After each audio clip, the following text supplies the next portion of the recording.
Yes, I do hear you. Am I audible? Yes, I think so. At least I hear Okay. you. Um, Bismillahir Rahmanir Rahim. On behalf of the Islamabad Policy Institute, I'd like to welcome you all at the very important international webinar on the annexation of occupied Jammu and Kashmir by India, lessons for regional security. As you're all aware that Kashmir has become a very sensitive and significant global issue, particularly in the wake of the 5 August 2019 Indian unilateral and illegal actions, and has drawn significant global attention. In this context, we have organized this very important international webinar in which we will try to benefit and enrich this debate on Kashmir issue by inviting leading experts from around the world. We will benefit from the insightful analysis and perspectives from 10 different countries. We are honored that number of leading experts from China, Turkey, Bangladesh, Iran, Nepal have also joined us in this global effort at understanding the Kashmir issue in its multiple and diverse complexity, but also sharing it with the world. So with these few words, I'd like to invite the Chief Executive and the Executive Director of the Institute of Policy, Islamabad Policy Institute, Professor Sajjad Bukhari. Professor Bukhari is the founder and the Executive Director of Islamabad Policy Institute. It's a relatively new institute, but has made a great impact in the last few years on the policy circuit. So, Professor Bukhari, the floor is yours. Honorable Federal Minister for Human Rights, Dr. Shri Mazari, worthy participants, Assalamu alaikum and good afternoon. And I would also like to extend my warmest welcome and sincere gratitude to the distinguished guest for taking their valuable time to join us in this international webinar on annexation of occupied Jammu and Kashmir by India, lessons for regional security.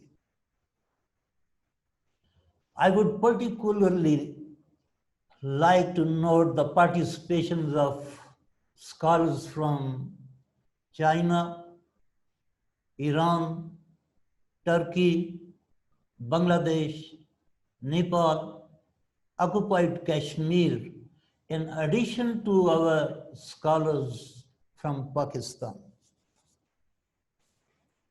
The Kashmir issue has been a great tragedy and unending tale of miseries and sufferings of Kashmiris, with a large loss of human lives, human rights violations, some of which have even been documented by the international bodies. The sufferings are caused by displacement of population, devastated economy, serious environmental damage, massive military buildup, and the immeasurable severe psychological distress. All of this, which is being caused by the Indian troops in the occupied territory, is horrific and condemnable beyond words. India on 5th August last year, invaded the territory under its occupation. India annexed it and colonized it, depriving it of all the emblems of its autonomy. This was done without the consent of Kashmiris, who are the primary stakeholders. The Indian action of August 5 and the subsequent moves related to Kashmir resulted in increased disenfranchisement of the people of Jammu and Kashmir, disposition of their rights, and displacement of the local population. Besides this humanitarian angle, the dispute has been a major source of tensions between nuclear-armed India and Pakistan, who have already fought 3 wars since 1947 and have also been to the brinks of armed clashes, armed conflicts, on a number of occasions. More lately, in February 2019, after the Pulwama attack. Therefore, there has to be a recognition that the continuing tensions between India and Pakistan over Kashmir would continue to undermine stability in South Asia. Besides perpetuating the risk of nuclear war with serious consequences for all. India's expansionist agenda being driven out by a Hindu fascist government in Delhi and its ideological fountainhead, the extremist RSS, leaves no room for complaisance for anyone.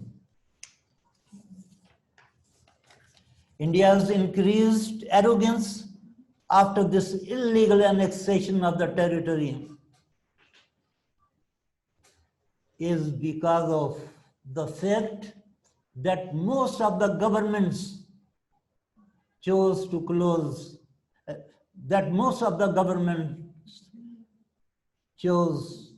turn a blind eye to it, as well as to the massive arms built up in the valley. Its increased defense spending. And more importantly, its increased problems with its neighbors other than Pakistan. These are enough to point towards its intentions. Indian thinking is manifested by what Indian government did after its armed clash with the Chinese troops along LAC in June, when it went berserk buying MiG-29, MiG-30, and Rafales. The immediate consequences I can foresee for the region are impact on the economic growth, increased defense spending, rise in extremism, and potentially more conflicts. Therefore, the message for our neighbors in the region and the international community at large is that it should urgently pursue creative, persistent, and discreet high level of diplomacy to nudge India to reverse its illegal action of August 5, to stop atrocities in Kashmir, and to work for a sustainable and peaceful resolution of the, and to work for a peaceful, and to work for a sustainable and peaceful resolution of the conflict. I look forward to an insightful discussion today. Thank you once again. Thank you so much, Professor Bukhari, for a very comprehensive and thought-provoking opening address. Ladies and gentlemen, now I'd like to have the honor of inviting a leading strategic thinker and a federal minister to deliver the keynote address. Although she needs no introduction, but definitely deserves one. Dr. Shiri Mazari is the Federal Minister for Human Rights. She has earlier headed and led the prestigious Institute of Strategic Studies, Islamabad, and also the Department of Strategic Studies, Quaid-e-Azam University. She has mentored, advised, and guided generations of Pakistani strategic leadership, and has extensively written on security and strategic issues. She has also authored a very famous book titled The Kargil Conflict 1999, Separating Fact from Fiction. This book was a groundbreaking study on the Kargil conflict from Pakistani perspective. So, ladies and gentlemen, I'd like to invite Federal Minister for Human Rights, Dr. Shiri Mazari, to deliver the keynote address on the topic of annexation of occupied Jammu and Kashmir by India, lessons for regional security. Thank you very much. Bismillah ar-Rahman ar-Rahim. Thank you for a very kind introduction. I also want to apologize in advance because I will have to leave. We have some committee meetings that are going on. But I will try and stay as long as I can in this discussion. I want to basically raise a couple of issues on occupied Jammu and Kashmir. One is the legal aspects that after 5th August 2019, the legal status of the attempt by the Indian government to change the legal status by an illegal annexation has raised several international law issues. And I think we tend not to focus on the international law perspective, but we need to. There is obviously the political issue that is there. And just to highlight the principle of self-determination, it can be traced back to, in fact, the American Declaration of Independence in 1776. But if you look at the UN Charter, especially Article 1.2, if you look at the Common Article 1 of the ICCPR, the ICESCR, and so on. And of course, if you look at various ICJ opinions, advisory opinions, whether it was on the Western Sahara, whether it was also on the ending of, and then there was the agreement to end the war in Vietnam and in January 1973. So the principle of self-determination is well entrenched in international relations under international law, whether it's through treaties, whether it's through conventions, and of course the UN Charter itself. Unfortunately, after 9/11, it was given out that now struggles for self-determination are no more kosher, that they now don't have any credibility or legality, but that's absolute nonsense. If you read, I just give one example. if you look at, remind ourselves, if you remind ourselves of the Almaty Declaration of 4th June 2002, it clearly stated that self-determination was reaffirmed, and it emphasized the Almaty Declaration, and I'm quoting from it, that this principle of self-determination must be exercised, and I quote, in accordance with the UN Charter and international law. And non-fulfillment of this will pose a threat, and I quote again, to regional and international peace. And both Pakistan and India have signed and are party to the Almaty Declaration. So that's one thing. The other fact to remember is that India took the case to the UN Security Council, and it took it under Chapter 6 of the Charter, which is specific settlement of disputes. So effectively, India recognized in January 1948 that this was a dispute between two members of the UN and requested the UN to resolve it. It did not go under Chapter 7. I think that is another important distinction we have to remember in terms of the legality aspects of the issue. And then there are two very important UN Security Council resolutions on Kashmir.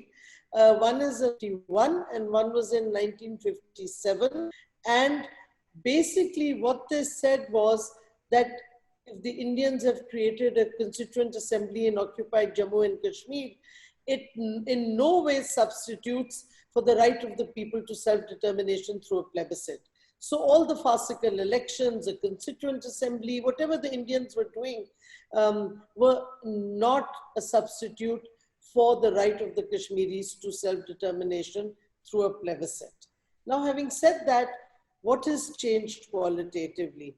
What has changed is what India tried to do on 5th August last year, which was to try and annex occupied Jammu and Kashmir illegally.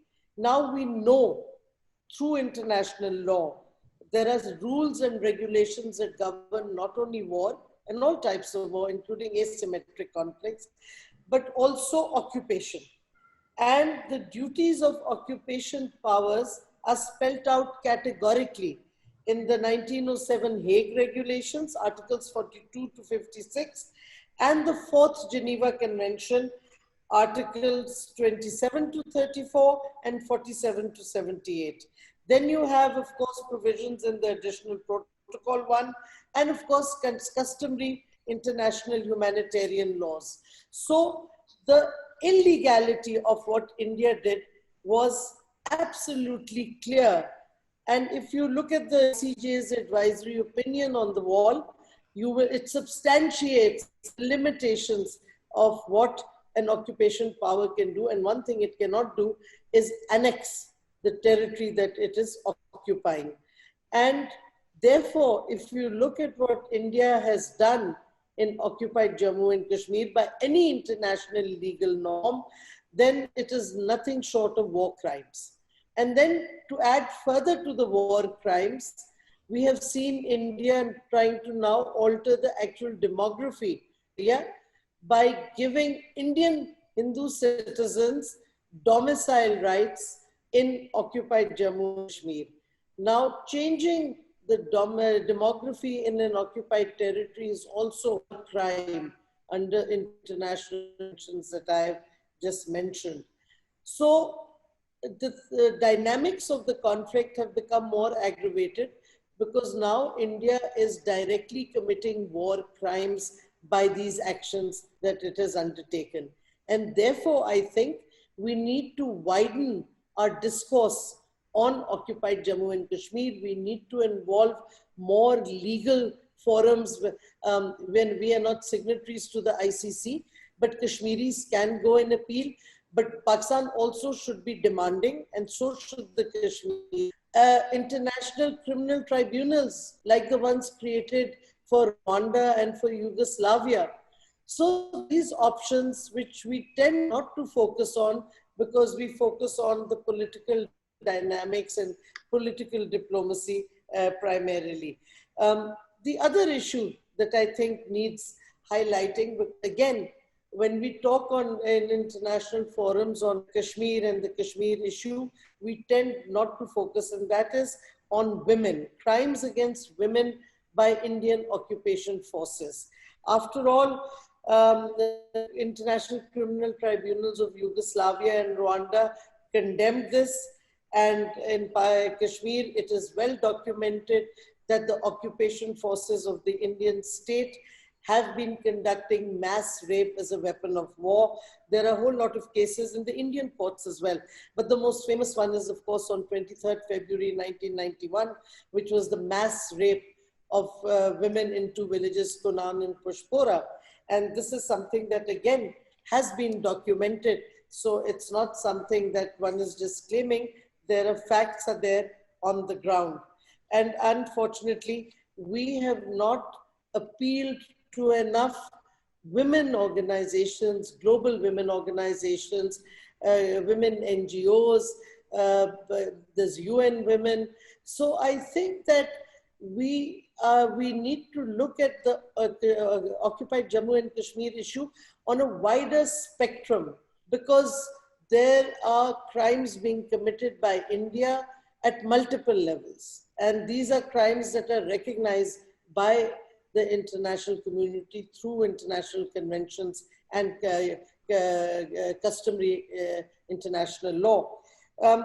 But having said that, then what is the other issue that we need to focus on? We need to focus on what is happening to children, the use of pellet guns, the use picking up of underage youth and sending them to prisons across India. That is another issue that we need to take up. International human rights organizations, be it Amnesty, Human Rights Watch, have all documented and highlighted these issues. And I think that we need to take this up. My ministry wrote last year to 18 special holders on human rights at the UN, and they have issued statements on it. We also have the two UN High Commissioner's offices reports on Kashmir.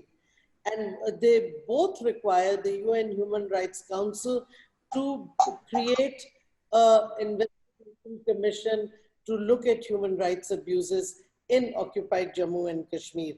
Unfortunately, not much has moved on that, but hopefully we need to get moving at the Human Rights Council to build up support for having a session on the Kashmir in the UN Human Rights Council and having a resolution passed so that this independent investigation commission can be set up.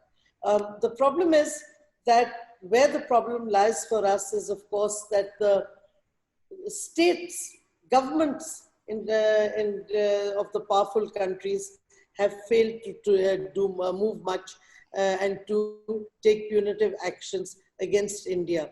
It's unfortunate. The EU has had hearings. In the British Parliament, the issue has been raised. But at the end of the day, there seems to be an inability or an unwillingness of the international community to be more assertive in dealing with India. And it frankly reminds me of the time when there was the Munich appeasement of Hitler, and people assumed that all this will go away if they just tolerate Hitler. And we know what happened. At the end of the day, there was actually a world war. Now, at this present situation between Pakistan and India is also becoming aggravated because of what the Indians are doing in occupied Jammu and Kashmir, and simultaneously to divert attention from their human rights violations in occupied Jammu and Kashmir, they are upping the military ante along the line of control and the working border, working boundary as it's called between Pakistan and India. And they are now threatening actual war. People don't realize that the situation along the line of control is getting aggravated daily. And civilians who are living on the AJK, the Azad Jammu and Kashmir side of the line of control, are being injured, are dying because of Indian firing that is coming from across the line of control.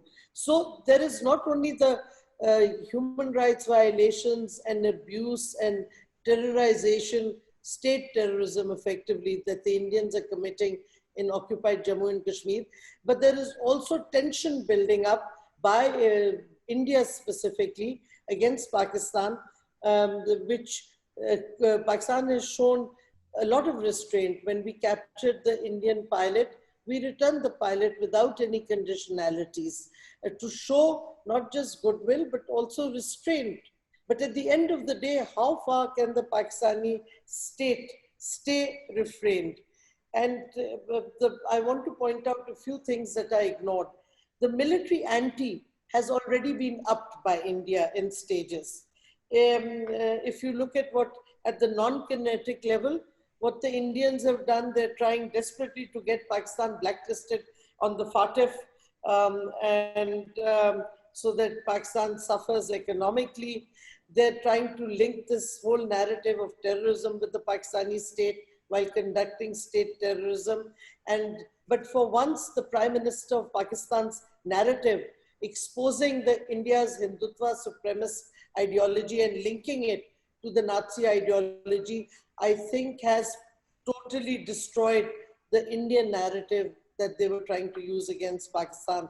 So in that sense, we have a strong narrative, and the world knows what happened when they appeased the Nazis. And if they're not going to take measures against what the Indian state is doing, then we will have another war and another conflict. And we must remember that both Pakistan and India are nuclear weapon states. And I think that India has, for example, used cluster bombs when they targeted across the LOC. And use of cluster bombs is contrary to the 1983 Inhumane Weapons Convention that Pakistan and India are both parties to. So actually India is already moving up the escalation ladder with Pakistan, while it is trying to effectively not just change the demography, not just annex, but effectively to gradually wipe out the Kashmiri population from Indian occupied Jammu and Kashmir. It is another form of genocide. And why is the world silent on that? That is really the big issue for us. And I think that the world needs to take serious note. If they do not intervene, and if they allow this conflict to escalate, then I'm afraid we're going to have a problem here. Because the extremist mindset of the Modi government, which like Hitler's Nazi regime, is upping the military ante, because the signals it's receiving from the international community is signals of appeasement from world powers.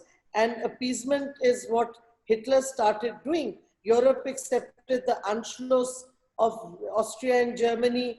Then Hitler annexed Austria. Then you had the Munich conference. Then you had the annexation of Czechoslovakia, the Sudetenland. And it continued because the world kept appeasing Hitler.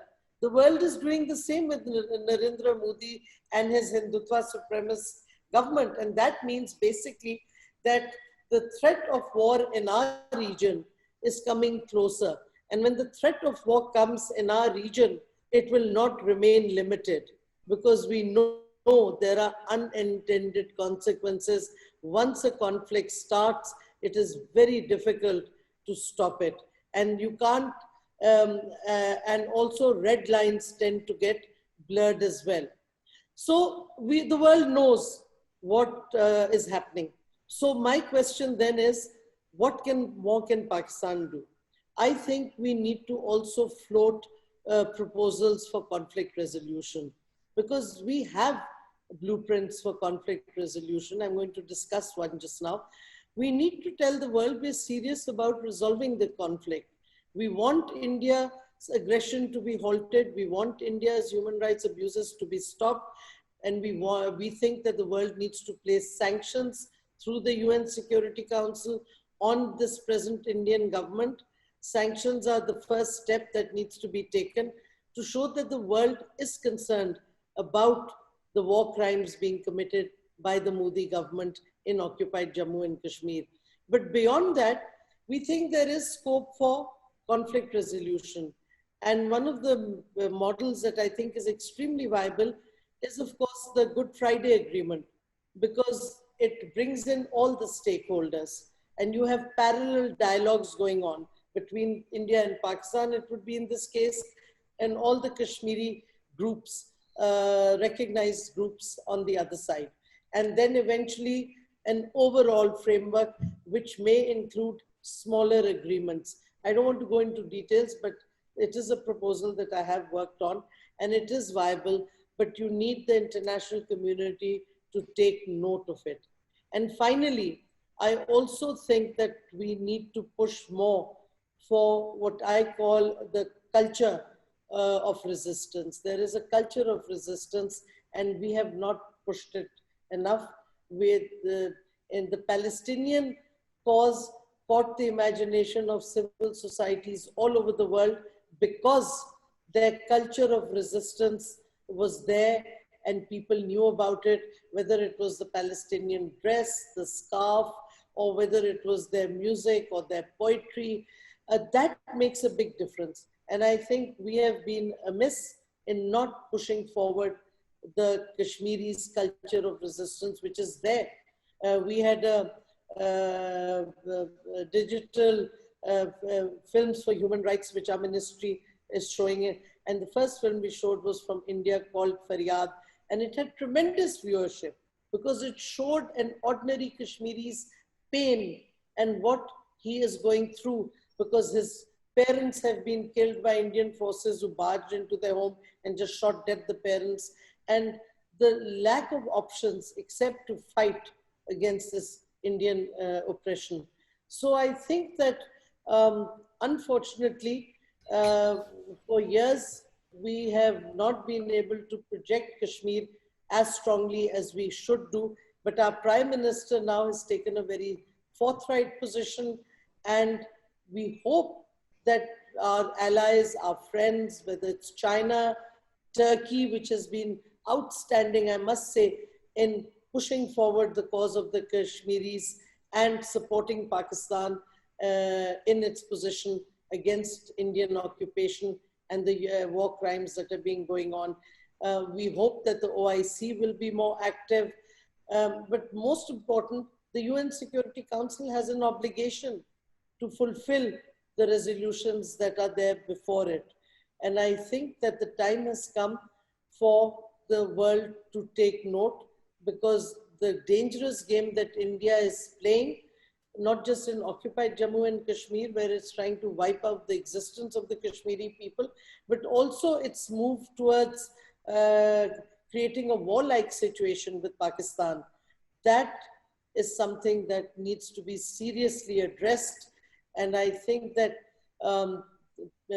scholars, academics, the media needs to strongly project the threats that India is posing, not just because of its human rights violations in occupied Jammu and Kashmir, but the neighborhood, the violent warlike agenda that is being promoted in the neighborhood. And let's not forget, look what the Indians are doing to their own citizens, the Muslims. They're basically trying to deny their citizens the right to citizenship. And that is extremely dangerous. That is what happened in Nazi Germany.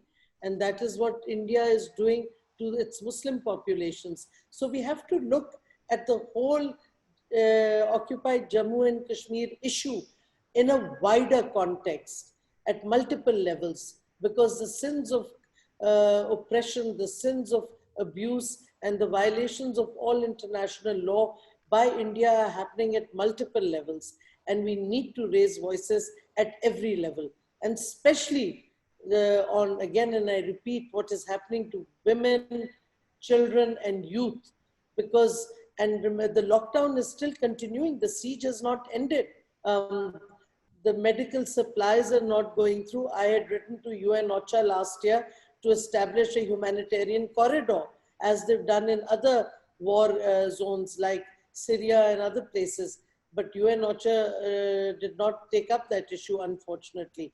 But there is a major humanitarian crisis, a human rights crisis, and war crimes going on. So I would appeal to the participants in this webinar also that after we discuss all the issues threadbare, there should be movement forward. It should not just be limited to papers and discussions.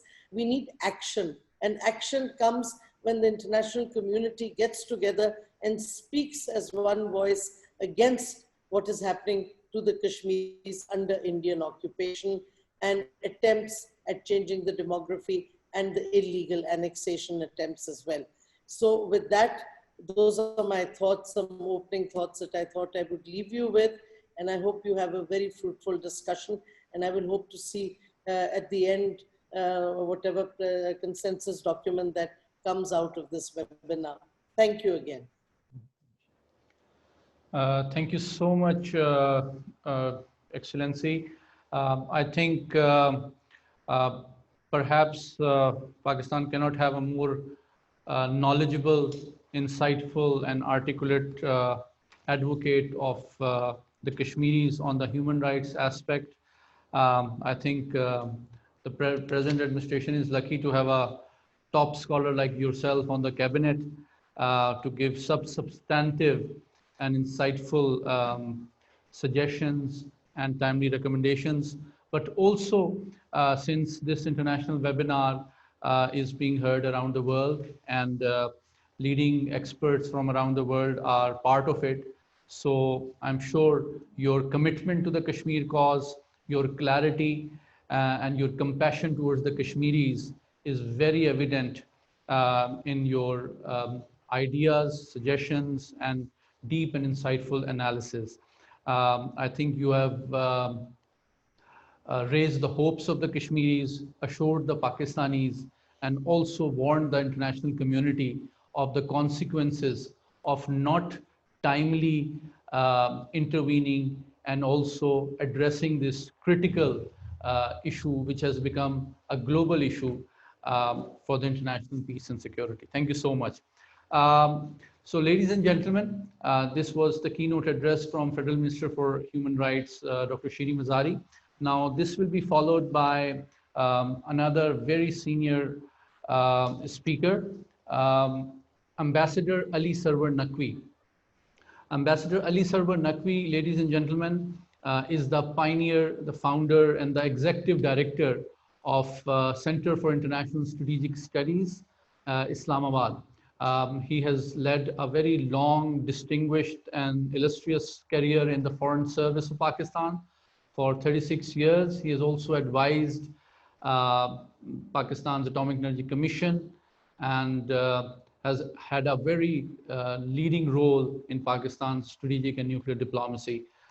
So without any further ado, I'd like to invite Ambassador Ali Sarwar Naqvi to share his thoughts on the topic of annexation of occupied Jammu and Kashmir by India, lessons for regional security. Sir. Thank you very much, Mr. Muhammad Ali.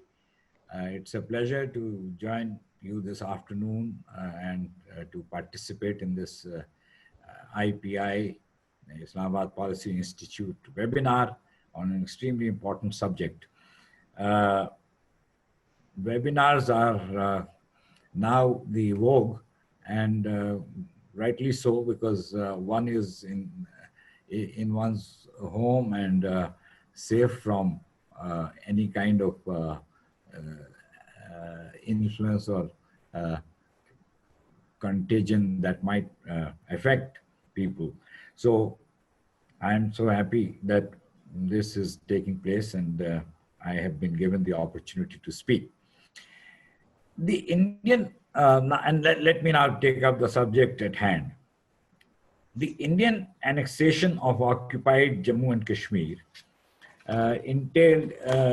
was made possible under their law by the revocation of Article 370 and Article 35 of their constitution, which is their domestic concern. The articles were never accepted because by the international community, because this was Indian enactment, Indian legislation, and India has the right to do what it wants with the laws that it has.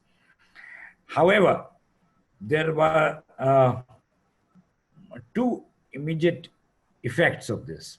One, the removal of the uh, special status of Kashmir, uh, which, as I said, was was the effect of the law that was changed.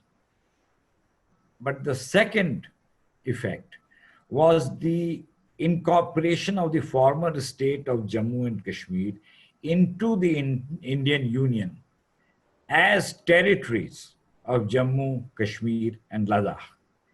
Now, this opened up a Pandora's box. It violated the UN resolutions on Kashmir because Kashmir had a separate identity, a separate status. And in that respect, Pakistan, being a party of the UN resolutions, found it unacceptable that in the areas would be incorporated in Indian Union. It entailed a change of a status of a disputed area and its incorporation in the established areas of the country, which was not allowed to India under the UN resolutions. And it also caused concern in China, as China does not consider Ladakh as Indian territory. Instead, it might, in Chinese thinking, become Chinese territory at some point if the whole issue is taken up. Now, let me talk here a little bit about the India-China border. The problems of the India-China border are due to what is called unequal treaties. Most of the treaties that govern the long border between India and China were the result of the treaties between the British Empire, which was in charge or in control of India, and the weak Chinese emperors, the last one being the Qing dynasty. These Chinese emperors were forced under coercion to sign treaties with the British Empire, which were totally unequal. Now, the People's Republic of China did not accept those treaties, and they denounced them right after taking over power in 1949.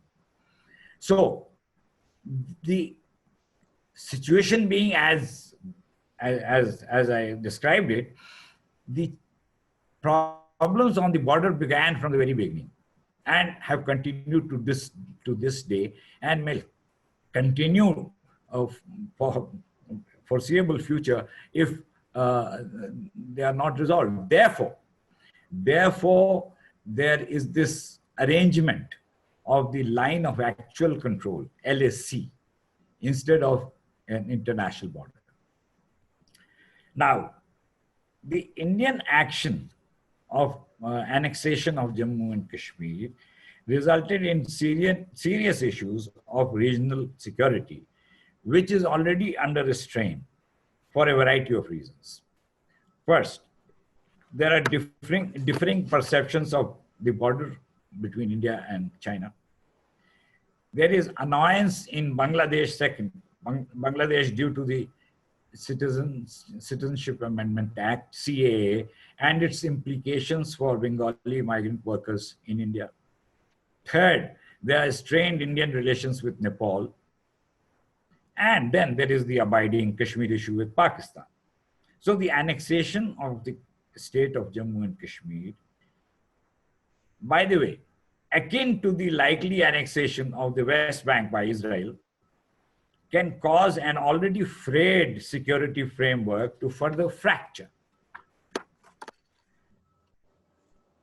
Due to the fact that the BJP government in India has a policy agenda of arrogance and even aggression, regional security has been disturbed ever since Prime Minister Narendra Modi has been in office.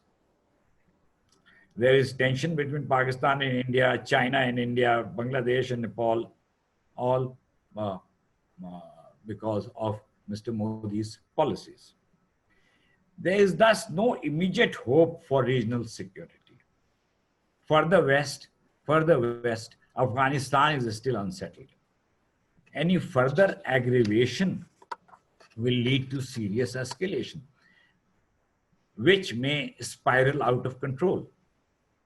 The outlook is even more grim as 3 states in the region are nuclear powers. I think Dr. Shireen Mazari has also dwelt upon the serious security implications of the region, for the region due to the annexation. So what do? I think crisis management can be the only way out of such a dangerous situation. And there is not much hope of that because India, which is the principal player in all these difficult problems, is not prepared to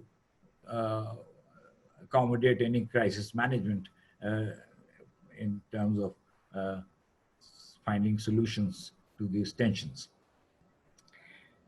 I don't want to take too much time, and these are some of my observations, and I would now conclude here as I have a prior commitment to go somewhere. So I wish you a good seminar and webinar, and I thank you for giving me the opportunity. Thank you.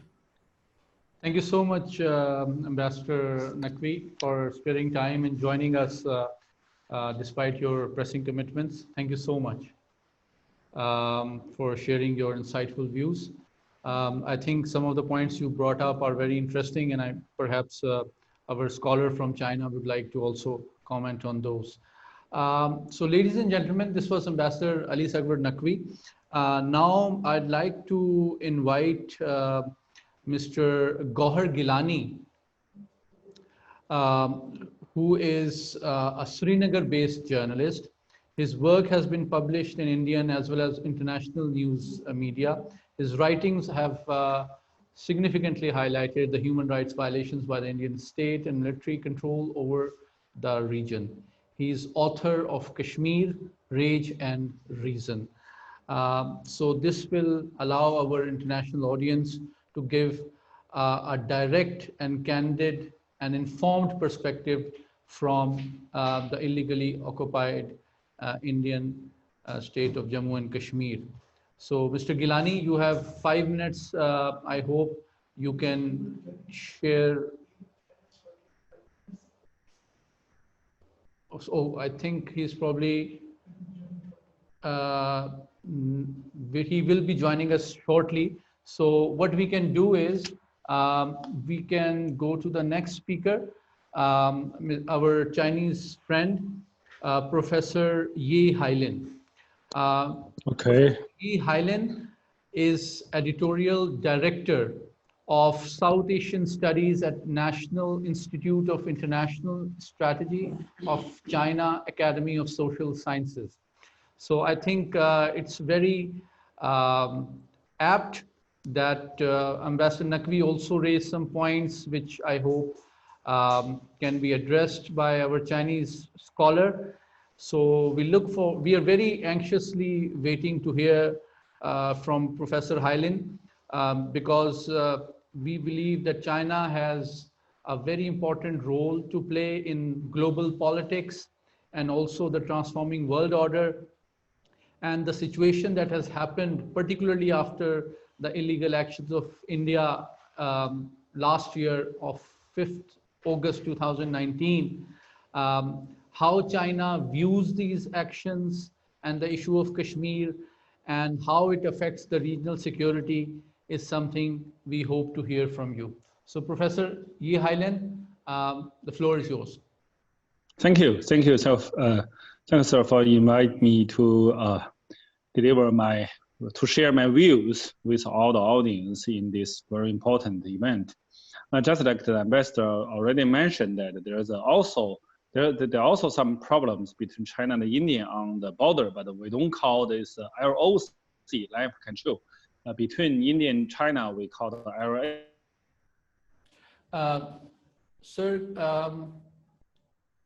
I hope your connection is still active. Reason why still the so-called demarcation between China and India only could be called a line of actual control, because even this line, where is it? It only exists on the map, not on the ground. So it takes a very long time. If God bless us, it still takes a very long time to confirm where is this line. So that's the reason why we call the LAC. I would like to recall some part of the history just for all experts, just for the reference. Firstly, when in the 1904, the British invade Tibet from India, and they forced the Tibet local authority to sign a treaty with the military, the commander of the MacDonald, the military commander of the British Army. And this treaty was never recognized by the Qing dynasty as a central government. And in the 1906 in Beijing, the Qing dynasty central government signed another treaty with the British, and this is called the Beijing Treaty. But this treaty is nothing to do with the border. It's only solved the so-called problem or allow the British has some privilege in Tibet. So the Beijing Treaty is not a treaty about border. And in the after 8 years in the British India, in Simla, there is another conference, and the Britain colonized officers make a fraud to seduce the Tibet authority, the representative from the Tibet local authority to sign this deal. They called, so this the deal. It's the only deal about the border between Chinese Tibet and the British India. Question is that this treaty never recognized by the Chinese government. I mean, at that time, it's not a Qing dynasty, it's a Republic of China the authority, and the central government of the Republic of China never accepted this. So that's the reason I would like to emphasize that there's never an official treaty about border between China and India. So till now. And when the new China, the People's Republic of China formed, and in the 2062, there was a border armed conflict in China and India. And from there on, till now, there's a rounds of the negotiation, but never reached any essential agreements to solve the problem. So there's a border problem, is still there, always there. And from this May, the Indian Army, the border security forces, invade Chinese cross the line of actual control into the Chinese occupied territory and try to set up some facilities. And such kind of plot and the movement was stopped by the Chinese border security forces and caused a Galwan conflict. And this conflict lasts till now. In Chinese understanding, we don't think the Galwan conflict, just like the Indians' action in Kashmir, is a single case adopted by Indian, some very high level officers. We think it's only part of the Indian foreign policy, especially their neighboring policies. We don't see such kind of movement or the operation is made by a few people or any individual. We see it as a part of the BJP's blueprint to prove the India already be as a major power in the world. So that's what we understanding on the Indians' action or the movement for the recent years or months. We don't think it's because of the Indians. Such kind of operation is serve the purpose of the election or domestic demand, or try to derail the people's concentration from the COVID-19 and so on. There's some understanding or some analysis in Chinese mass media, even among the Chinese experts, but the mainstream of the Chinese experts working on the South Asia, we don't think so. We see this a part of the Indians' long-term foreign policy.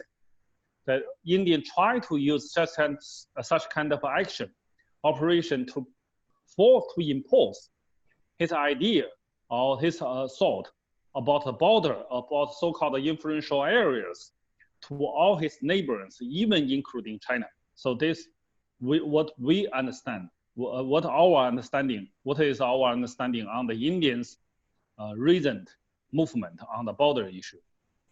And Indian expect by such kind of movement, the whole international community will see the strength of the India and recognize India is not a rising power, it is an existing power. So this is what we, in such kind of the ideology or the mindset, no one can stop them because the whole international community basically turn off and show their back to India and they remain silent. It's quite easy to understand. Firstly, when China involved a very severe conflict with the United States, of course, America will back up India to make the troubles between India and China and try to launch some kind, we can say some buy-side operation towards China and make China, force China into the two front lines conflicts or confrontation. So of course, American will remain silent.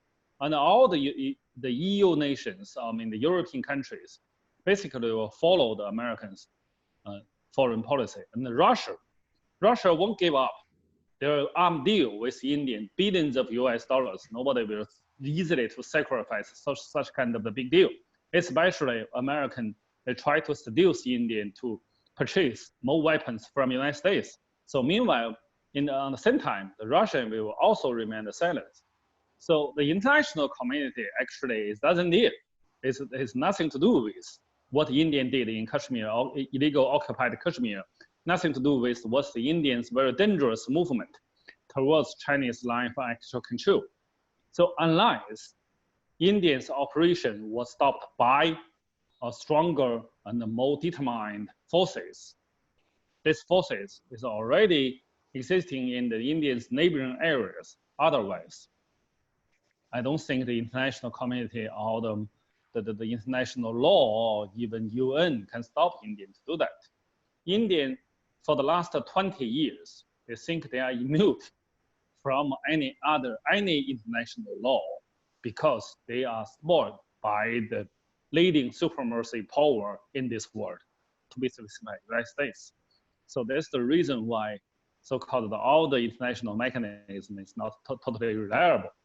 And what we did is only on our hands. That's our understanding. So that's the reason why we already host 5 rounds of the negotiation between the commander level of the India and China, the border security forces.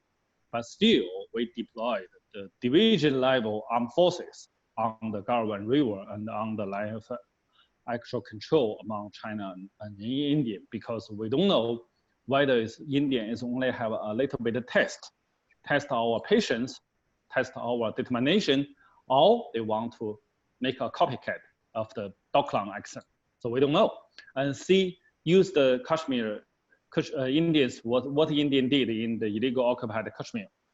I think Indians not only want to make the copycat of the Doklam action, Indians want to change the status quo for eternity. This is what we are, our understanding on the Indians' mindset. And such kind of a mindset, we can't persuade them only by our goodwill. Thank you. This is what I would like to share with all our audience and experts. Thank you. Thank you very much.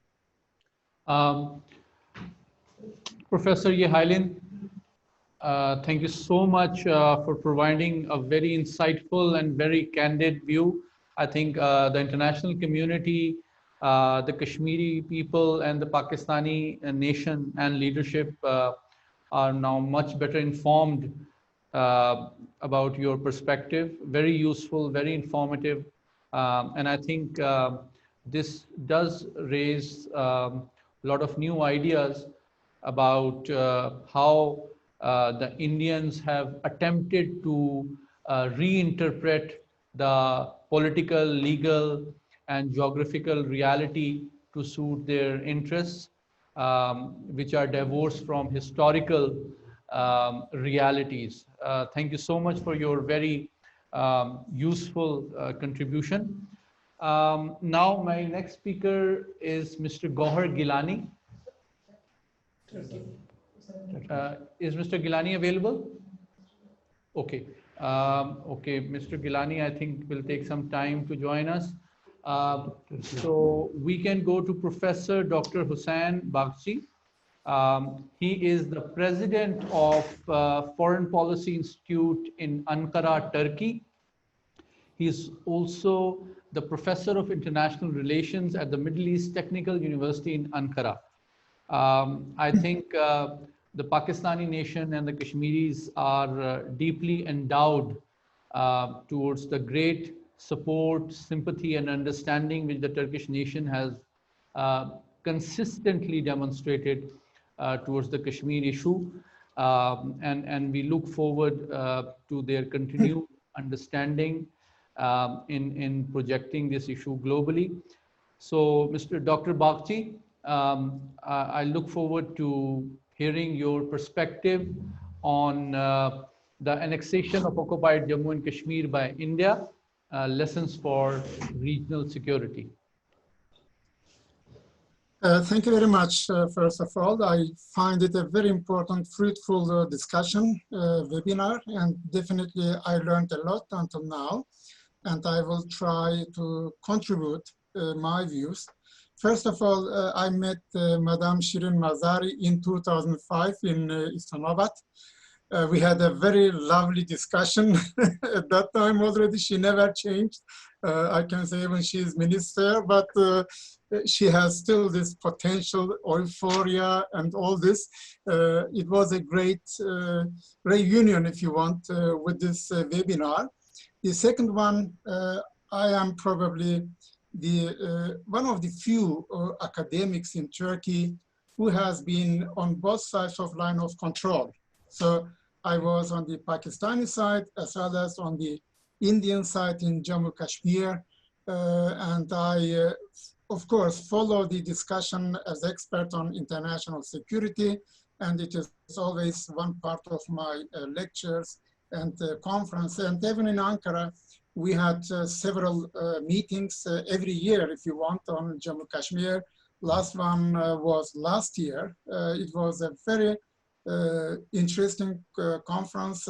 Many Pakistani speakers were there, and we had a huge crowd, if you want, of people who listened to this. And in Turkey, as you know, there is a great sympathy for Pakistan and, of course, for Kashmiris. I try to be more neutral, more academic, looking to the discussions from the academic perspective with positive and negative sides, because what Madame Maziri said and what now Mr. Yi Hilan said is very interesting. Chinese perspective is very interesting. Pakistani perspective understandable. That Pakistan, of course, suffers under this. And indeed, last year when we had a conference in China, one of the Indian academics, very good friend of mine, said, Hussein, the occupation of Jammu Kashmir is a fact, but Indians try to be soft as much as possible. However, the connection to the outside world via WhatsApp or other telecommunication instruments, it was not stopped. Therefore, I do have some points, if you allow me, in a couple of minutes. First of all, Jammu Kashmir issue between India and Pakistan will not be solved in the foreseeable future. The reason is because India is getting more and more, as Chinese friends said, more tolerance in international politics as the emerging power, and India in the recent years is very aggressive, if you want, in its foreign policy, in its economic, technological development. So Pakistan is a little bit under the shadow, still very much criticized by the Western countries to be much more closer to China. It is considered as the lost child of the West, at least at the moment the debate is like this. So also this radical Islamist movements from Pakistan and from Taliban to Al-Qaeda and many others, many people have this view. Therefore, I know actually, I have been in Peshawar, I have been in Karachi, in Islamabad. I know Pakistan in this respect. I say the Pakistani politics is not easy in this geostrategic location. Pakistan has not easy the situation to deal with India anyway. Definitely what Madame Maziri said concerning the India's policy there, mass rape, children sending to prison, the situation of women, it is not, of course, easy. And I think more than 1 million Indian soldiers are also relocated in Jammu Kashmir. By the way, I was, again, on the Indian side of Jammu Kashmir on the line of control, just 3 kilometers to the border. And while I was conducting discussions there, we could hear the fightings between Indian and Pakistani forces. It was a very, for me, a very interesting experience. But the metaphor, what Shirin Mazari used to say with Nazi regime, with Germany, I think it does not fit. I'm sorry to say this. Indian and Pakistani conflict on Jammu Kashmir has nothing to do with Hitler regime, has nothing to do with Austria. It is, if you want, the former colonization problem of Great Britain. Great Britain left 4 problems without any solution today. One is Kashmir, the second is Palestine conflict, the third one is the Cyprus conflict, and the fourth one, Ireland conflict, Northern Ireland. Yes, still there is a Good Friday Treaty. She suggested this as the viable solution. Inshallah, as we call it, even I wish the best for the negotiation partners, but the problem is both sides, Pakistan and Indians, have nuclear weapons. I interviewed the former foreign minister of India, Jaswant Singh, in his office in Delhi. I asked him what could happen if there would be a nuclear war between 2 sides. I was not indicating who's attacking first. And he said to me, do you know, Mr. Wajid, we have no tradition of first strike, but we have definitely the second strike diplomacy. I do not expect that between India and Pakistan, there would be any nuclear war because of Kashmir. It will be not the case. Both sides, you Pakistanis and the Indians, they know what type of devastation it could be. And I think this option is out. But to make it more clear, the war crimes, the bad treatment of Indian forces there is known to everyone. And Shirin Mazari is right when she indicates how these international organizations notify actually what the Indians do there. But again, as the pragmatic Chinese academic, Mr. Yi Hailin was saying, India is making advantage of more sympathy in the world politics. India is much more stronger in this respect, and it is speaking from the position of a stronger side, but it does not make him just. It is another issue, I must say. Another point which I would like to mention here, she was talking about the resistance of culture, and she was giving the example of Palestinians. Once again, it has also nothing to do with the Palestinian. Kashmiri issue is a totally different one. But the resistance is there, this is no doubt, which I admire also as an academic. But the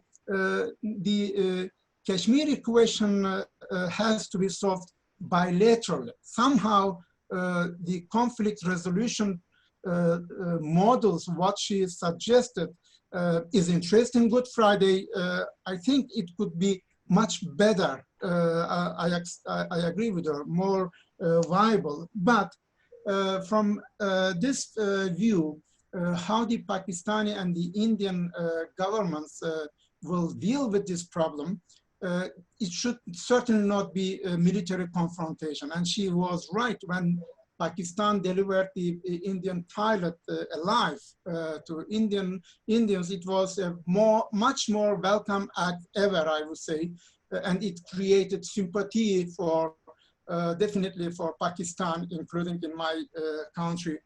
Now I move one step further. I think President Erdogan is the only one until now which publicly, domestically and internationally, strongly criticized Indian government and stays on the side of Pakistan.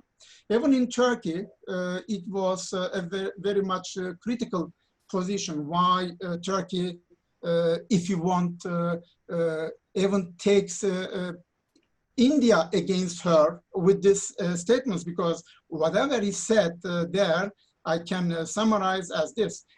This is a national independence war of Kashmir, and what the Indians do is occupation. It was somehow comparing to the Turkish independence war in the early 20s. And as you know, after this statement, when he was saying this in Pakistan, the Indian government called Turkish ambassador in Delhi and told him that it is not acceptable what the Turkish president said. So, but still, the Turkish-Pakistani bilateral relations and the sympathy for Pakistan in Turkey is at the top level. I must say, it is not going to be changed probably in the coming years. And this has implications on the Turkish-Indian relations in economic terms, in political terms, and in other terms. But President Erdogan takes side. He is on the side of India, on the side of Pakistan, and he will remain on the side of Pakistan until his term terminates, either 2023 or if he is re-elected 2009. So whatever it is, the fact is that from Turkish perspective, what the Indian government does in Jammu Kashmir is not acceptable.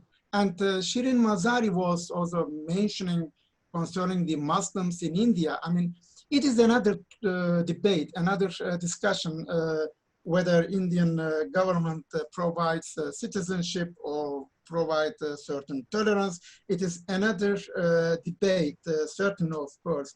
But what she said, it is not time anymore to talk about academic issues, etc. It is time to take action. Of course, she is politician now.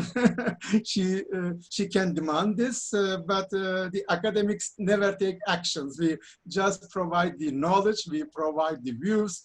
We are not activists in this sense, or there are some activist professors around the world, but at least I'm not one of them. But the issue is here, again, when I do listen to the, until now, what is said, I see that both sides, India and Pakistan, have to continue dialogue, have to try to multilateral discussions, even multilateral diplomacy. And Pakistan is,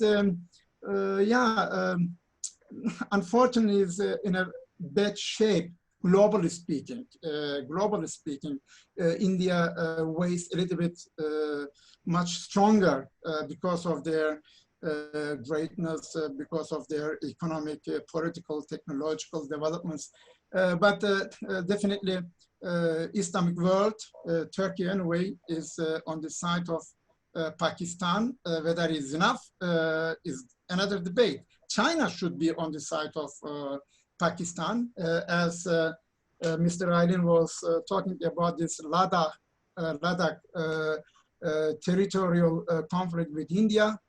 Since 1962, we know this in this Indo-Sino conflict in the 60s, it was not easy, but China today is much more stronger. And the more India and China getting in conflict, the better it will be for Pakistan. But Jammu Kashmir, for me, remains an unresolved conflict in the foreseeable future. I met in Jammu Kashmir, of course, the Muslim sides, Prime Minister, Finance Minister, Education Minister, and I met people. I talked to those people who had to run from the border areas, the internally displaced persons. You know, it is not, it is always easy to speak from the books. But if you are on the field, if you meet the people who suffered, and I have been in both sides again, and I appreciate the Pakistanis' actions even for the refugees from Afghanistan. When I was in Peshawar, I was wondering how Pakistan was able to contain so many people. Pakistan does a good thing. Last but not least, I remember, I finish with this. I don't want to get too much your time, but one of your former defense minister and we were in Munich Security Conference. And you know, the Munich Security Conference is one of the largest meetings and very prestigious one. Every year it takes place in Munich. And there was a former German foreign minister. He was telling this: Pakistan, he said, is abusing the radical Islamist movements in order to get more money from us. It was, in other words, Pakistan is making blackmail, he was going to say. And my dear friend, your former defense minister, stood up and said, come to my room in the hotel, I show you. He said, you are talking here, I don't know how many thousand miles distant, but we are on the border with Taliban, with Al-Qaeda, with all type of these radical Islamist groups, and we try to protect the interest of the West, freedom, democracy, etc. And you tell us that that we are running behind the money. He said, if you would run behind money, our policy would be much more different. I would never forget this discussion, because the Indian advisor, a very wise man, Mr. Narayanan, who had to resign as the advisor to president after this Mumbai attacks of Al-Qaeda, he was even given the right. It was very interesting for me that an Indian advisor was given right to Pakistani minister. So why I'm telling you this? This is an unfortunate problem, a legacy of the British Empire. And I think the international community would mostly not to take side. India is, again, enjoying more sympathy in the international arena than Pakistan now. But I would ask, even my dear friend from Iran, who is going to speak later on, the Islamic world should stand more. All the Islamic countries, from 22 Arab League countries to non-Muslim, non-Arab countries, Indonesia, Malaysia, whatsoever, they should stand like Turkish president stands directly. We support Kashmiris, we support Pakistan. But for this, we need a strong political will. And unfortunately, it is not the case in Islamic conference. It is not the case among the Arab countries. So Turkey and Pakistan, again, remain very close to each other. And we all say in Turkey, Zindabad Pakistan. Thank you so much, Professor Dr. Hussain Bagchi, for giving a very candid, sincere, and very comprehensive talk. And I think the Kashmiris and the Pakistani really value your sincere commitment to the Kashmir cause and the support and understanding which you have extended on this very important issue, not just bilaterally, but globally and at all multilateral forums. And I think we really value this very precious relationship very much. Now, ladies and gentlemen, I'd like to request Mr. Gohar Gilani to share his views on this very important topic. Ladies and gentlemen, you've heard several views so far, but what makes Mr. Gilani stand out is that in today's international webinar, he's the only one who's joining us from Srinagar, which is the illegally occupied Indian Jammu and Kashmir city. So he brings an insight and an eyewitness account, which is very important and very precious for all of us to understand the situation on the ground and the sentiments of the people and the expectations that the Kashmiris have from the international community. Mr. Gilani's work has been published in Indian as well as international media, and he has extensively covered the human rights violations by Indian state and military control over the region. He is author of Kashmir, Rage and Reason. So Mr. Gilani, the floor is yours. Thank you very much for having me. I am thankful to the organizers for letting a Kashmiri speak on Kashmir, because it's one of the rarest things these days. On Kashmir, many people speak, but it's very rare that a Kashmiri gets an opportunity to speak about Kashmir. First of all, I would like to say, I just heard one speaker who was from Turkey, an academic. It was lovely to listen to him. It was a very pragmatic talk because he gave an academic perspective. I think, more than the territorial dispute, people talk about Kashmir as a territorial dispute between India and Pakistan. And in that, the Kashmir story gets lost because it's the people's story. It's about the people of Jammu and Kashmir.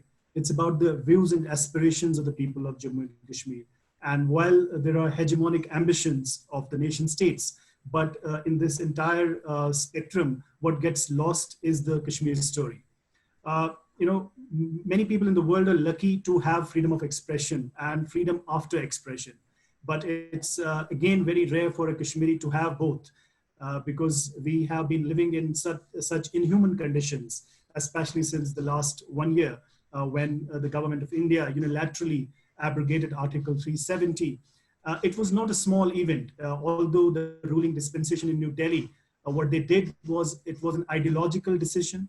It was a decision taken with the aim to win elections in mainland India for a particular political party. But it was also a geopolitical event in many ways because a status quo was, altered of a disputed territory, which has Pakistan as a stakeholder, which has China now. China has emerged as one of the stakeholders, and there has always been the state of India and the principal party, which is the people of Jammu and Kashmir. So if I give you the holistic view, the movement in Kashmir for right to self-determination actually in the recent history started in 1931 when there was autocratic Dogra regime in place, Maharaja Hari Singh, against whom there was a rebellious population of Kashmir.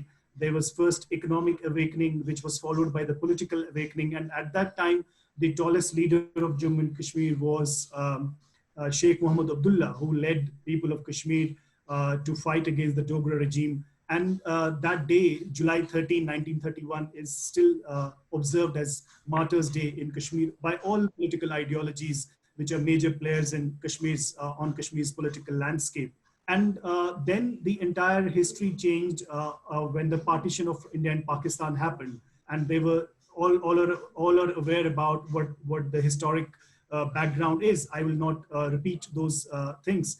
But what has happened is that since 1953, on August 9, 1953, the then Prime Minister of Jammu and Kashmir, Sheikh Muhammad Abdullah, was not only unceremoniously removed as Prime Minister, but he was also jailed for 22 long years in separate stints. So the assault on Kashmir's autonomy, constitutional autonomy, did not begin last year in August. It had started in 1953 when an elected prime minister was jailed and removed as prime minister and then jailed for 22 long years in separate stints.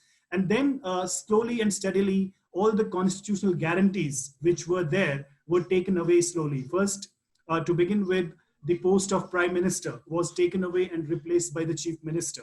And then Sadr Riyasat, which was equivalent to president, that post was also taken away in 1960s, in the mid 1960s, and that became governor. And then slowly other things like, for example, Kashmir had little autonomy to decide about its own affairs, regional affairs.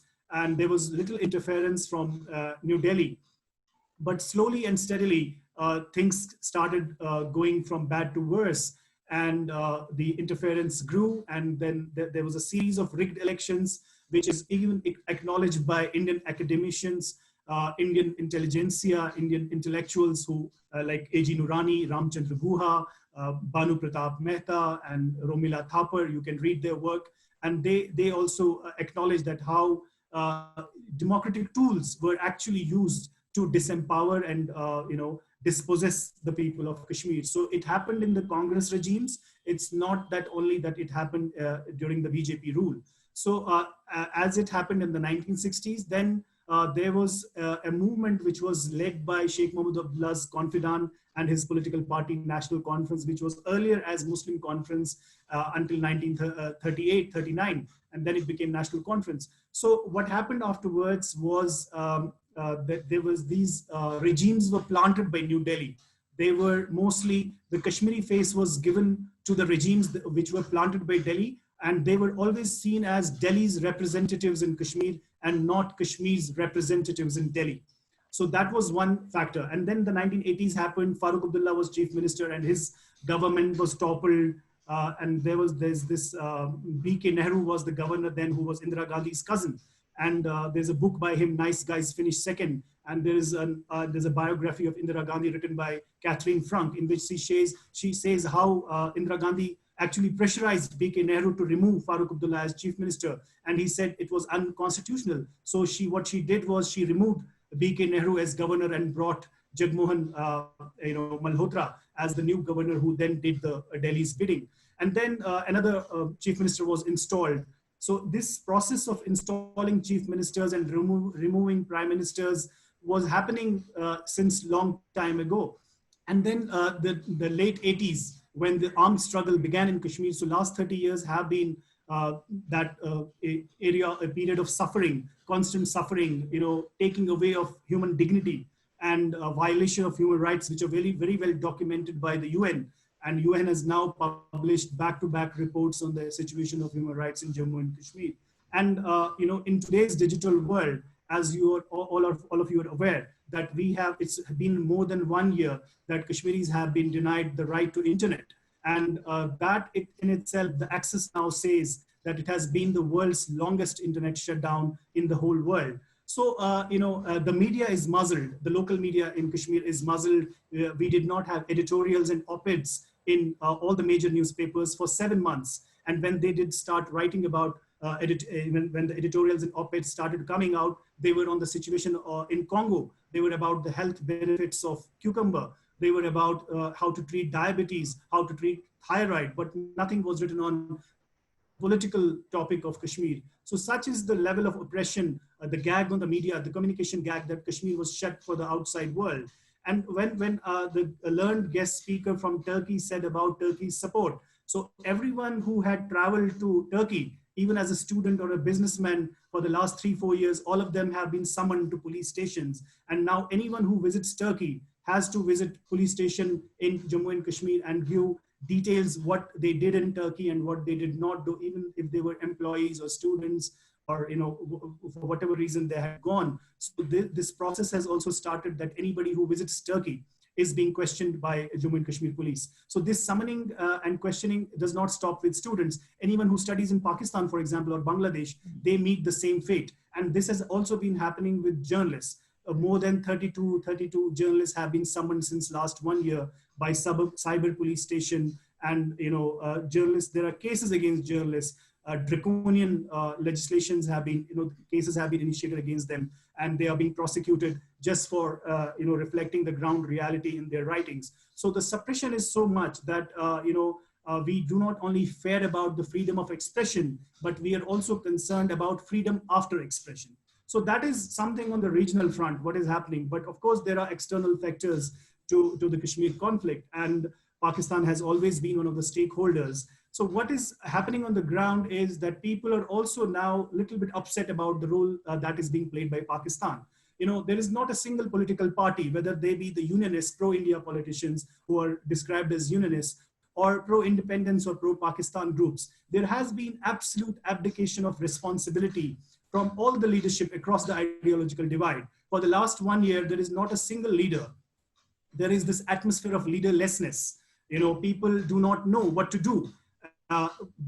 13,000 people were jailed according to Jammu Kashmir Coalition of Civil Society, which is a prominent human rights group. Even Indian Home Ministry admitted on the floor of the parliament that 7,357 Kashmiris were jailed, which included 3 former chief ministers, Dr. Farooq Abdullah, Umar Abdullah, and Mehbooba Mufti. She is still under detention, and many hundreds are still under house arrest. But in that, what has been, there has been the absence of politics for the last 1 year. There has been the political vacuum, and people here say that their silence should not be seen as surrender.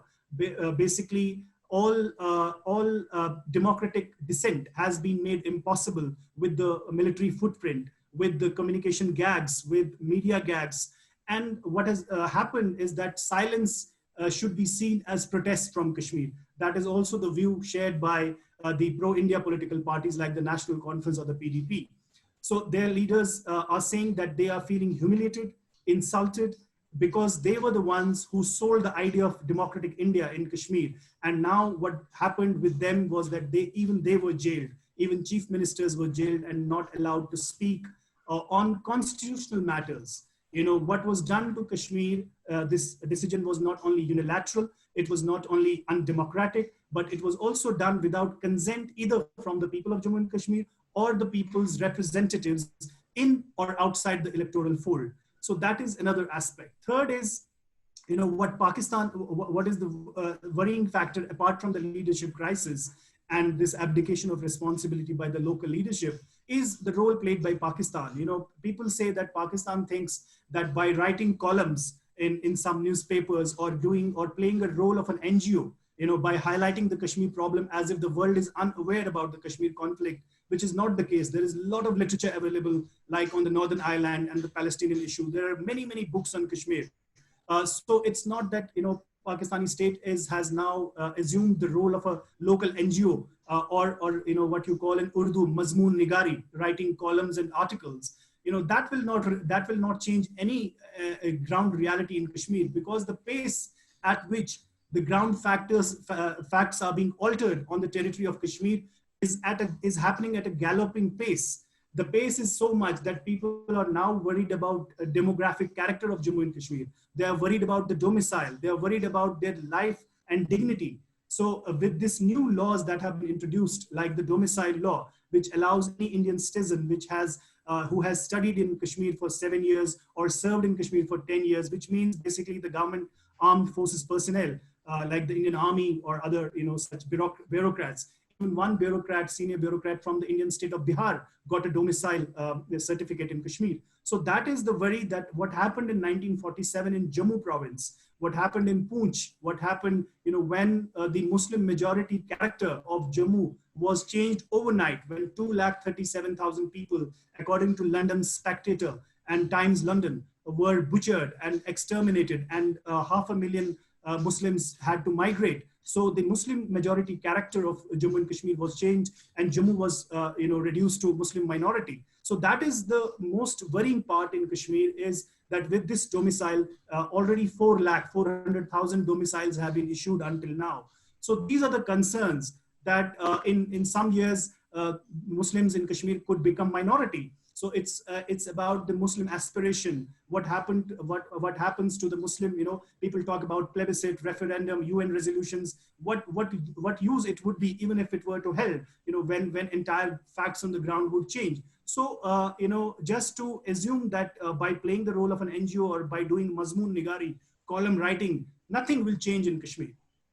So by that, people also don't mean, that Pakistan should fight a war. Or what happened in eastern Ladakh in some months ago, you're all aware. So that was China's message that what happened in August last year is not acceptable to them. But my Turkish guest was absolutely bang on that when it comes to diplomacy and when it comes to international relations, economic matters take precedence over human rights. Every country, like for example, Germany knows what Kashmir problem is. They know what the human rights violations are. They know how political rights are being, suppressed. But they also know that they have to sell Volkswagen, their vehicles, automobiles to India because it's a big market. So France, for example, they know exactly what is happening in Kashmir, but they have to sell Rafale jets. So similarly, many powerful countries in the world, they know that they have economic relations with India. They will not,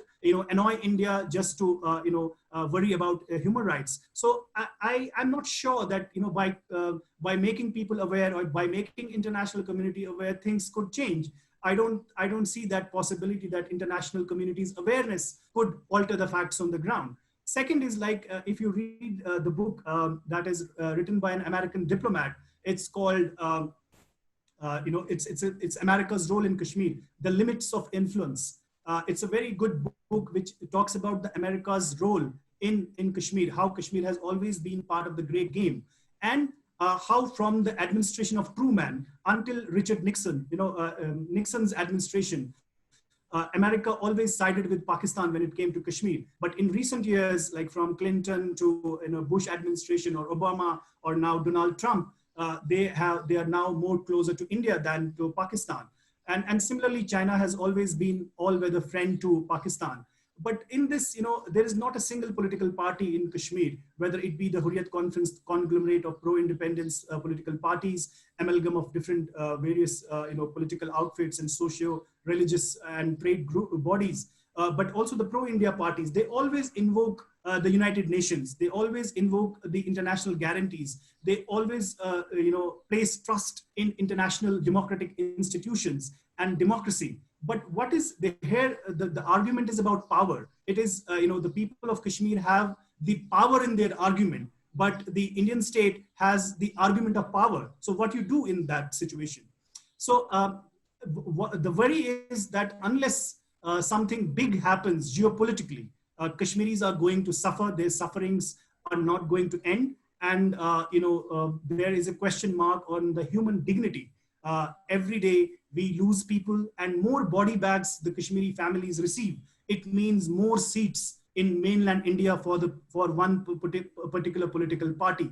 You can imagine on the 5th of August, when last year Kashmir's limited autonomy was revoked, Prime Minister of India went to Ayodhya, which is the disputed site where a Babri Masjid was demolished and now a temple has been built. He went there on the 5th of August. So in that, when he performed that Bhumi Puja, which is a ritual when he laid the foundation stone for the Ram Mandir construction. So it was a message to the Muslims in India, and it was a message to Muslims of Kashmir. To Muslims of India, the message was that August 5 is more important to us because this is the day when we laid the foundation stone of a Ram Mandir by demolishing a Muslim mosque. And the message to the Muslims of Kashmir was that this was the day when we took away everything that you had. Whatever limited autonomy you had, we took that away. So more than 15th August, which is India's Independence Day, the importance was given to August 5. So there was this political messaging, which I think the world also should take note of. But I'm afraid, I can go on and talk about many other things, but the primary concern here is that people are losing, we are losing our young people who are, when a Pakistani state, which is a nuclear state, when it understands that economically and militarily, it cannot confront a bigger power like India, which is much bigger than Pakistan in economic terms or in military terms. So when it understands that it cannot take on India militarily, so how is this expectation that people of Kashmir who are defenseless, who have nothing, who have no resources, how can they take on a 1 million strong army? So that is the question mark. That is where people, who do not have their newspapers, who do not have freedom to, have their narrative. Every narrative is being controlled, whether on social media. Now even our students who are writing on social media have been booked. They are being summoned and questioned by police. So in this scenario, how can narrative or creative forms of resistance, poetry, it's not that there is no creative resistance. There is a lot of, in my book, I mentioned in one of the chapters, the different creative forms of literature of resistance. So there's a lot of literature, there is a lot of creative resistance, but how does it change the ground reality? These are the important questions. And the ground facts are being changed so fast that we think that even surviving in these times, as Kamu had said, is an act of rebellion in Kashmir. If you survive, you can survive to tell the tale. But I think the very survival in last 5,000 years, it is for the first time in last 5,000 years that Kashmiris are facing existential crisis. It is a matter of survival. It's a matter of existence and matter of domicile, demography, dignity, character. So in this situation, I think the Pakistani state, China, and other like friendly countries like Turkey and others like Malaysia, and you see Saudi Arabia, for example, even in 1962, they voted against Kashmir when it came in the UN, when the matter came to the UN. So the role played by Saudi Arabia has been abysmal. In Iran in the 90s, they also did the same, but now they are supporting the Kashmir cause. But even, many countries support the Palestinian cause, but has the conflict been resolved? So that remains my worry. That remains the worry of the people of Kashmir. So what happens even if countries start supporting us? Nothing happens on the ground. So how do you change the ground situation? These are the questions. I think I will end with this thought for all of you to understand the anxieties that are there in Kashmir right now. Thank you so much, Mr. Gohar Gilani, for a very candid and very passionate insight into the sentiments and the real feelings of Kashmiris on the ground, who are the main sufferers of this issue. The Pakistanis and the world realizes this is one of the biggest tragedies which is unfolding before our eyes right now. And obviously the world is becoming more aware, but obviously there is a lot more that needs to be done in order to force India to review its behavior and bring some sort of relief to the people who are suffering at the hands of the brutality and oppression of India. Now my next speaker is Professor Dr. Fawad Izdi. Dr. Izdi is a member of the Faculty of World Studies at the University of Tehran. He is member of the Board of Directors of the World Beyond War, which is anti-war organization.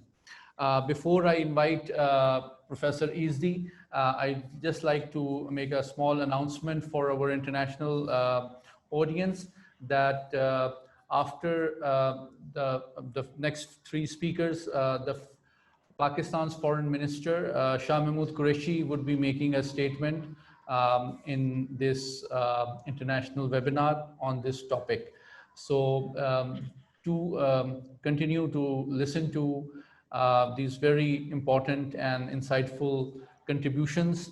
So Professor Dr. Fawad Izdi, you've heard the Pakistani perspective, the Kashmiri perspective, the Chinese perspective, the Turkish perspective. But perhaps the most important voice has been that of Mr. Gilani, that perhaps the Muslim world is not living up to the expectations of the Kashmiris. What can the Muslim world do to help them? Bismillah ar-Rahman ar-Rahim. Assalamu alaikum. Thank you for the invitation. I would like to thank Dr. Bukhari for inviting me to this very important gathering.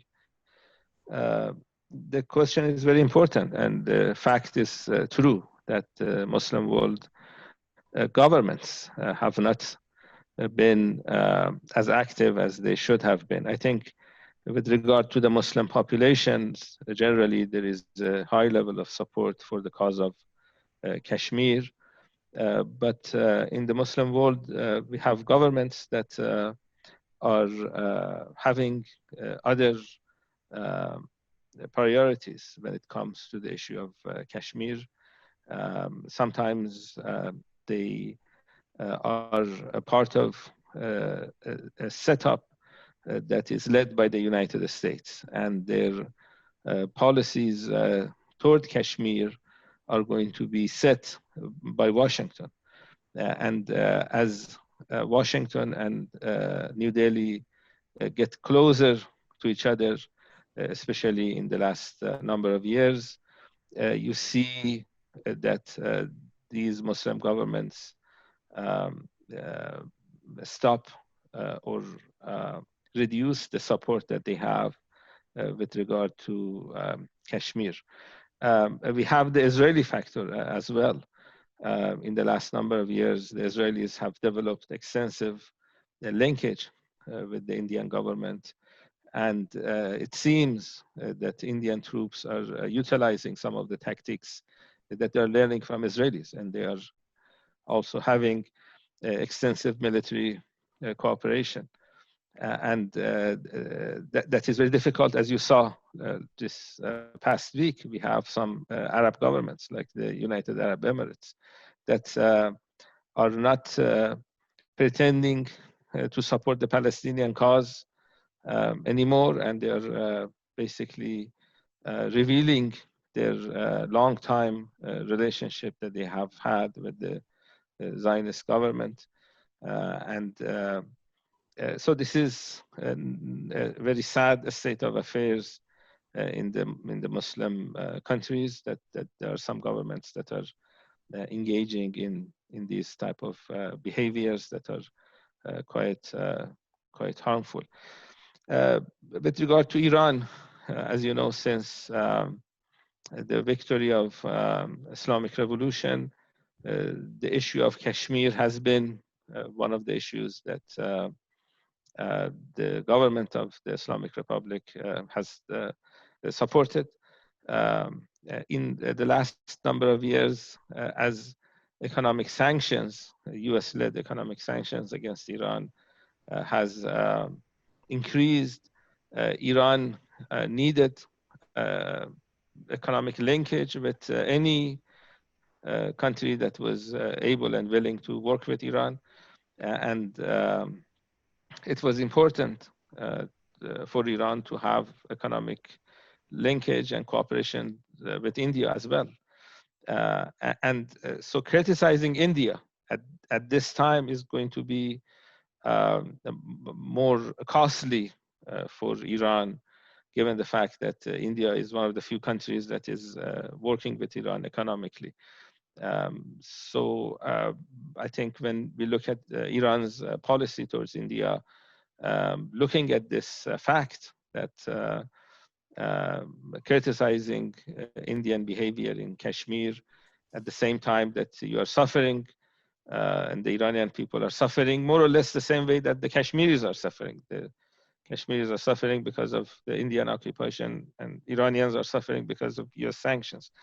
So I think that's somewhat more difficult to do. And what happened last year when the Indian government announced the new decisions with regard to Kashmir, the Iranian government officials, all the way to the country's leader, Ayatollah Khamenei, condemned these activities and the violation of human rights in India. Having said that, as your other speakers mentioned, it is not enough to condemn. We have had condemnations from different parts of the world in the last many decades, and the situation is not getting better. It's actually getting worse. So there needs to be more than condemnation. And this is something that the government in Iran has tried to entertain.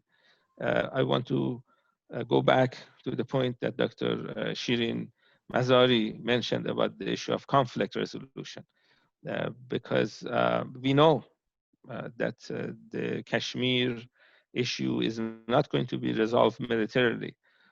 I think that's what we know. I don't know of a lot of people who think that Kashmir will be liberated through a war between India and Pakistan, given the fact that both countries are nuclear powers.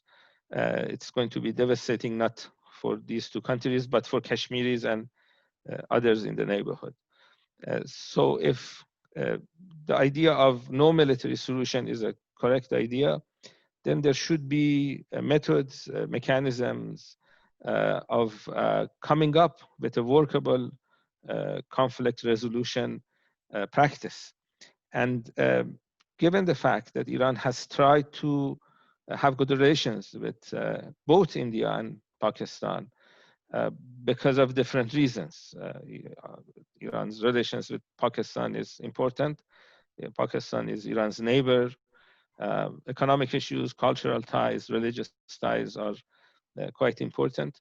And even with India, there are cultural linkages with Indian Muslims and Kashmiri Muslims. It's written in the biography of Imam Khomeini, the late Iranian leader, that his ancestors were actually from Kashmir.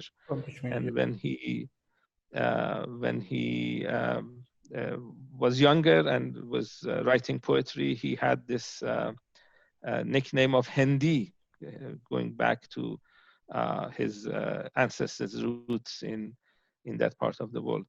So I think here Iran can make a contribution to actually try to see if there is a way of getting out of this cycle of violence and discrimination and hardship that people in Kashmir are suffering from.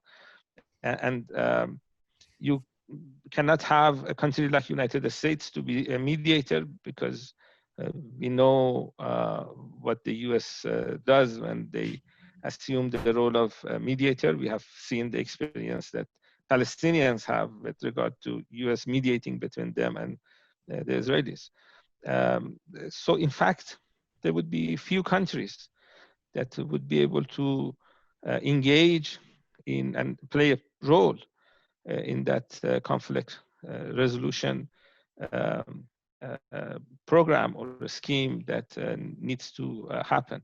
And I think historically Iran has been available to play that role. So that is my first point, the fact that there is no military solution and we need to come up with other ideas to resolve this issue. My second point is going to be on about India's. What they are doing in Kashmir is obviously hurting India's image internationally, especially in the Muslim world. And if India wants to be an important player internationally, if India wants to assume an important role economically, they are going the wrong way by engaging in human rights like violations in Kashmir. They are not doing themselves a favor. And the people in the Muslim world, and there are about 2 billion, are not going to forget the activities and actions of the Indian government in Kashmir when it comes to economic issues.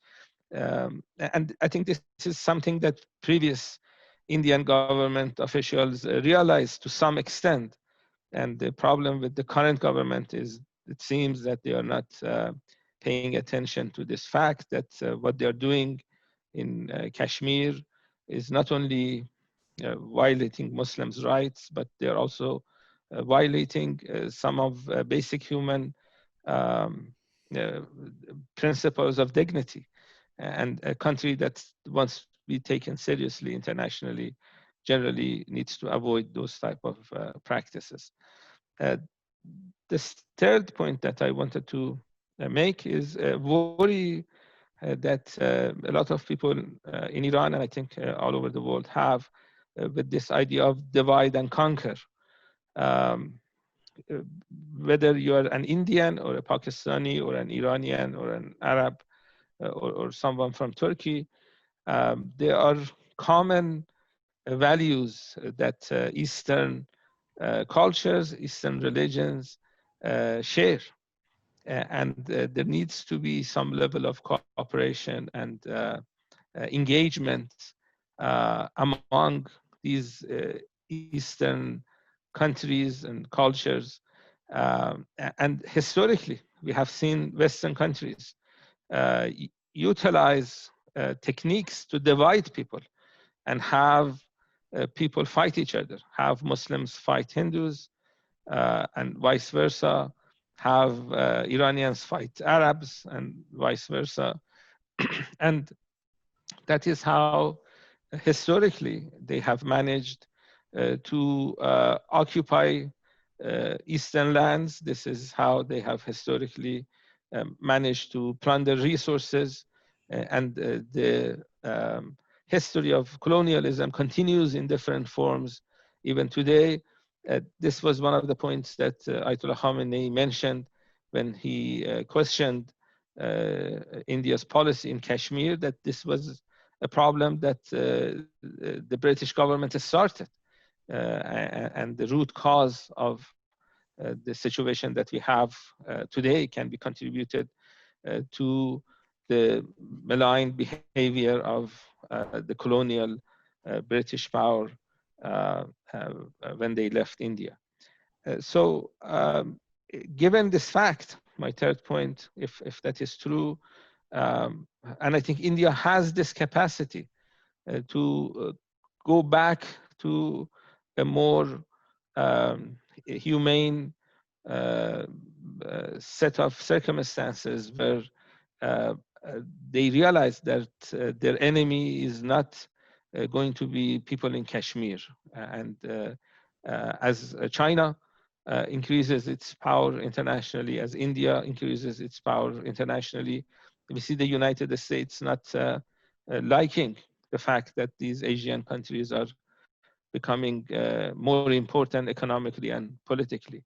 And right now, the US government is fighting with the Chinese government because they're number two, but we have predictions by different international economic organizations that in a number of years, India will actually become the third largest economy in the world. And that is going to result in the US government trying to also reduce the growth of India, the same way they are fighting China now. And before we reach that stage, the hope is that the Indian government officials realize this and look at the long-term trends instead of short-term benefits that they may envision. If the Indian government officials realize this fact, they would not be betting on the future of the Zionist regime, because the Zionists are in decline. The United States is a power in decline, and there needs to be a more unified front among Asian countries. And if this is realized, then what Dr. Mazari mentioned about conflict resolution may come about in a better form. I know that you have a lot of speakers waiting to talk. I need to thank Dr. Bukhari and IPI and our friend that I'm seeing for the first time. I think your name is Mr. Muhammad Ali, if Yes, I'm not making a very good, Sayyid Muhammad Ali. Thank you very much for the invitation. This was very informative. Keep up the good work with IPI, and inshallah, we'll see you next time. Thank you. Thank you so much, sir. Really, I think we learned a lot, Professor. I think Professor Izdi has given a very honest assessment of the situation in Kashmir, and also gave a very comprehensive analysis of why Kashmir is not getting as much help as despite the growing international understanding and awareness of the significance of the issues, the political, the ideological, and also the economic factors that affect the action or the inaction towards Kashmir of the international community. A very, I think, a great learning experience. And before I move to the next speaker, I think 2 points as a brief comment to what he just said. It's very important to recall that the founder of modern Iran, of the great Islamic revolution, Ayatollah Khamenei, his ancestors actually hailed from Kashmir. And also the philosopher poet who envisioned the concept of Pakistan, Allama Muhammad Iqbal, who's known as Iqbal-e-Hindi in Iran, has great following in Iran. So these two great ideologues bring the two nations together, both of whom have a Kashmiri heritage and a Kashmiri roots and Kashmiri origin. So perhaps their great thoughts and intellect and ideas can help us find shared solution to help our Kashmiri brothers in this great hour of need and great challenges and tragedy. Ladies and gentlemen, my next speaker is from Bangladesh. I think there is a great resurgence and new spirit being demonstrated by the thoughts and politics of Bangladesh. And we see some improvement in relations between Islamabad and Dhaka. I think so this timing is also significant. Pakistan's Prime Minister has also recently spoken to the Prime Minister of Bangladesh recently, and there are prospects of much better relations for mutual benefit in future. So that provides a useful context to invite Mr. Mohsin Rashid. Mr. Rashid is a member of Bangladesh Gono Forum, which is a political party with representation in the Bangladeshi parliament. He was till recently the executive president of Gono Forum. He has also remained the Secretary General of SAARC Law, a body of SAARC. So Mr. Rashid, the floor is yours. Thank you very much. Good afternoon, everybody. Assalamu alaikum. Bismillahirrahmanirrahim. Bismillahirrahmanirrahim. You see, Kashmir for Kashmiris is not a new slogan. Kashmir for Kashmiris was also a slogan given by the Kashmiri Pandits over 100 years ago, when Muslim Punjabis, Punjabi Muslims, were in the court and were buying lands. So Kashmir is for Kashmiris.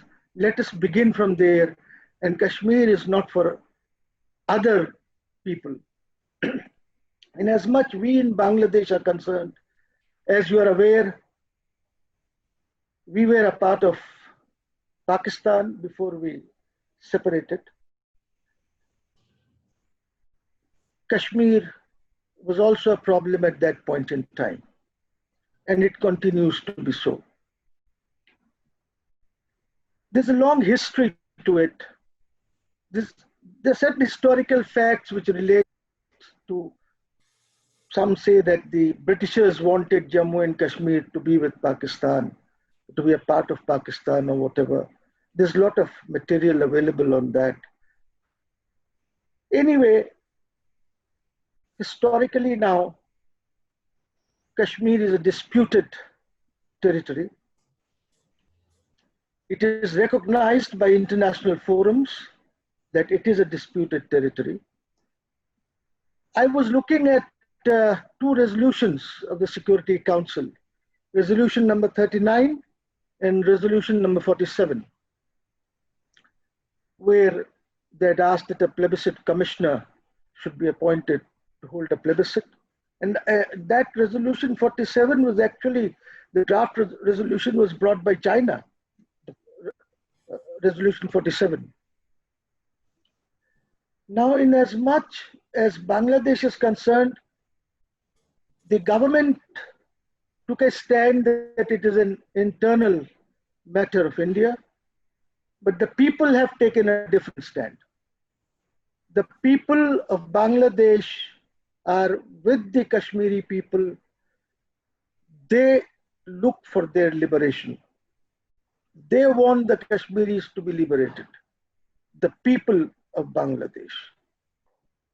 And the government stand, I think, is not a proper stand, because wherever and whenever human rights are violated, human dignity is trampled under the feet of or under the boots of soldiers, that does not remain an internal matter or an internal affair. That is an affair for humanity. That becomes something for which the entire humanity should cry if that happens.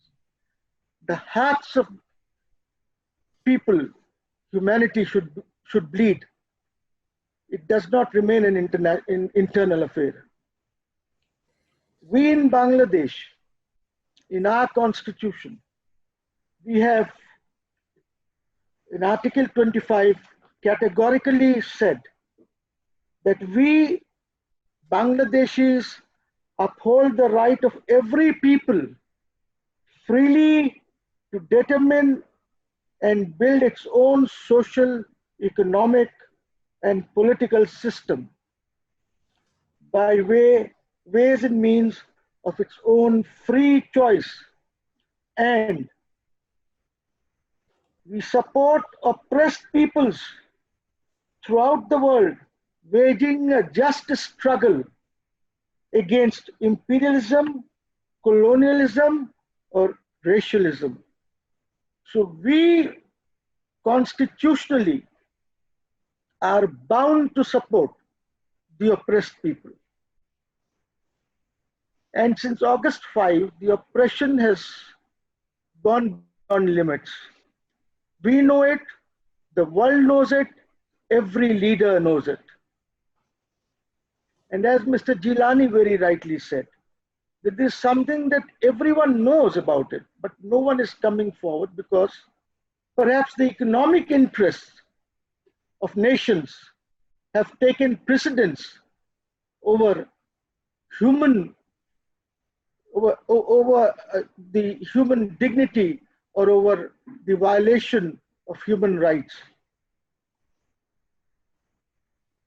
For these leaders who look after their economic interests, I think they have no heart.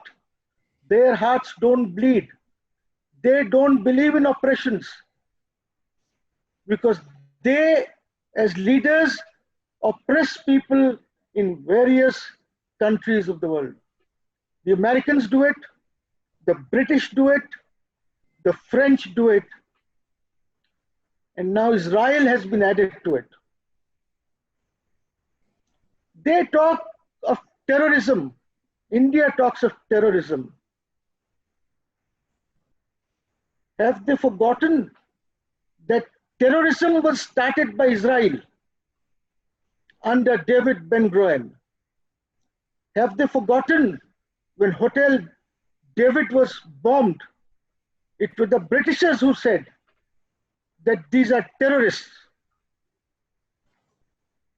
Terrorism was started by them, not by us, not by anybody either in this region or anywhere else, not by the Palestinians. They learned from them. It was not by the Tamil Tigers. They learned from, they acquired this knowledge from them. Today, unfortunately, there is no forum. The 1972 Simla Agreement, where they talked of bilateralism, created more problems than solutions. Now, with this new government in Pakistan, the issue has gained international momentum. If this momentum had continued during the previous regimes as well, then the situation would have been different. I do not know whether Kashmiris will become independent, whether Kashmiris will go with Pakistan, but what I know is that this oppression would not have been there had other regimes in Pakistan taken up this issue as boldly as the current regime has. But having said this, liberations do not occur by bilateralism or multilateralism. Liberation will only occur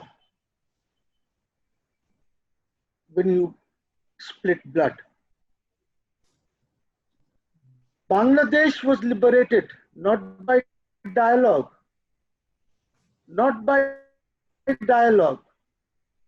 but by a fight between the forces which wanted to liberate Bangladesh and those who were then identified as occupiers.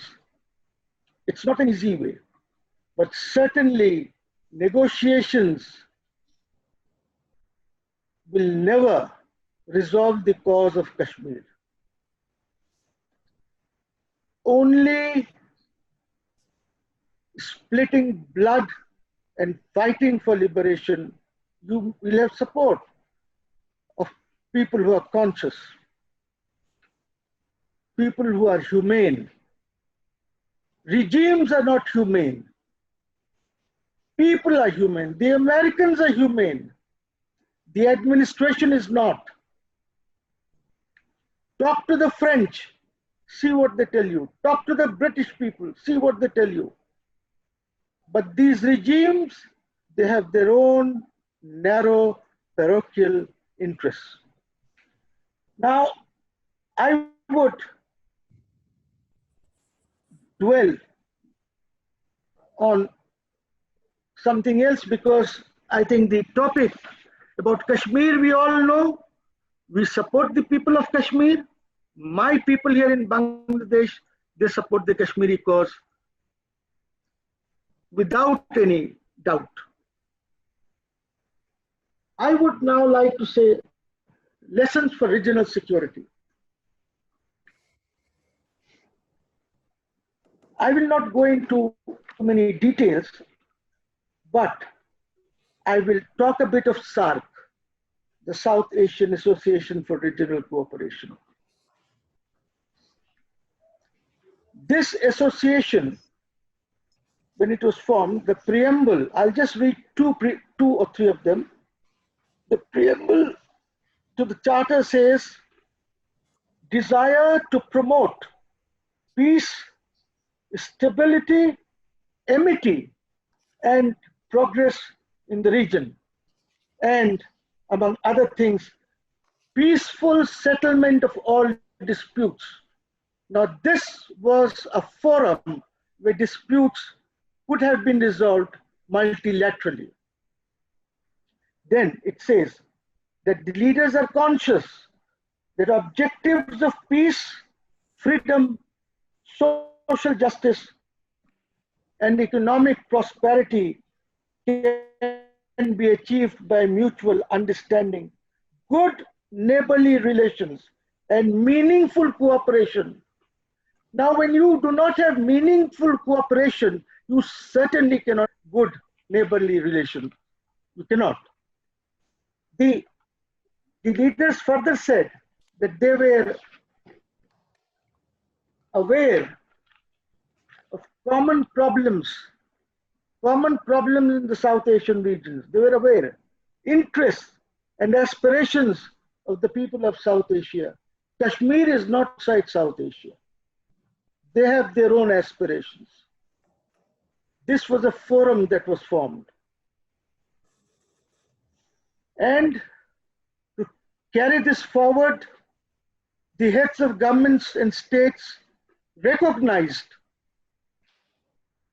very important bodies like the SAARC Chamber of Commerce, SAARC Law, South Asian Federation for Accountants, South Asian Foundation, Foundation of SAARC Writers and Literature, and the South Asian Initiative to End Violence Against Children. Because of India not allowing or permitting the summit to be held, by hawking to governments that please don't go, we should see to it that the summit is not held. SAARC has been neutralized, it has almost been finished. But that was a forum where things could be discussed. Now they say that if one member state says that it will not go to the summit, then the summit cannot be held. I personally do not agree with it, because what it says is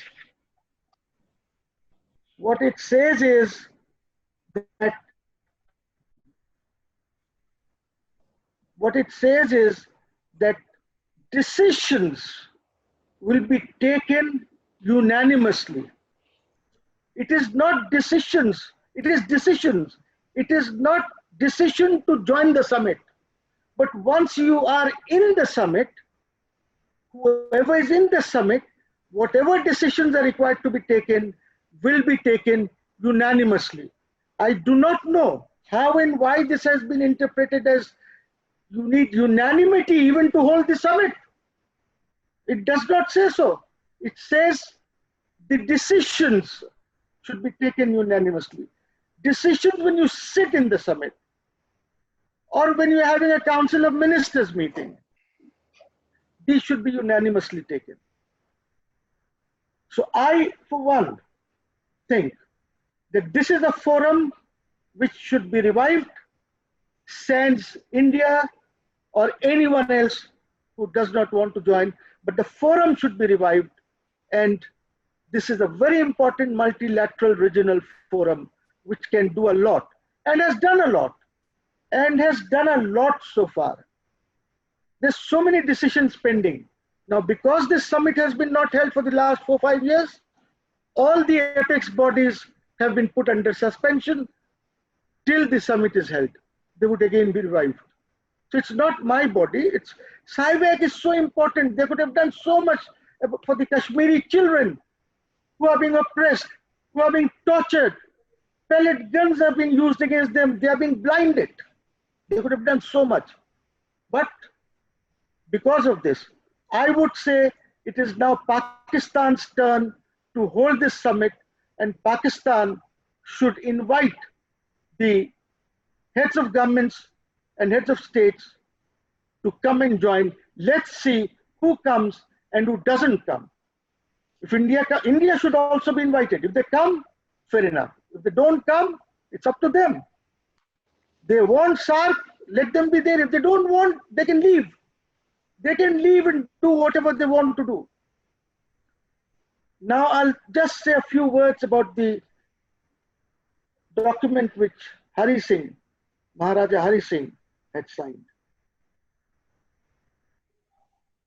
Clause 7 of the accession instrument and clause 8. Nothing says, clause 7, and I quote, "Nothing in this instrument shall be deemed to commit me, Hari Singh, in any way to acceptance of any future constitution of India, or to fetter my discretion to enter into any arrangements with GOI, the Government of India, under any such future constitution." So he says essentially that the Kashmiri people, through him, should have been consulted. Now the Maharaja is not there, but 7 is still there. So Maharaja is not there, but then there should have been consultation with the people of Kashmir, either through the assembly that was there, the state assembly, or some kind of a referendum or whatever they wanted to devise, they should have done before they abolished 307 or 35A, whatever. Clause 8 of the accession agreement.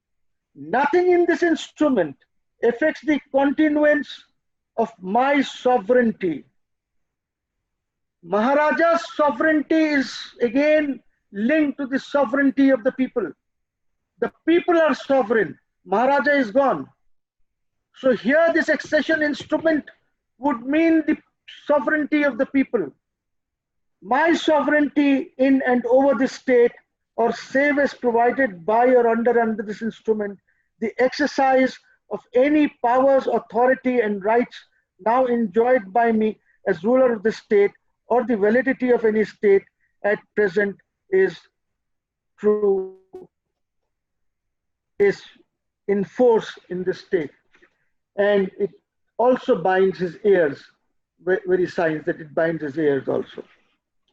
Now the interesting part is, when this treaty of accession was sent to the Governor General, he accepted it, but in a letter he wrote, as soon as law and order have been restored in Kashmir and her soil cleared of the invaders, the question of the state's accession should be settled by reference to the people.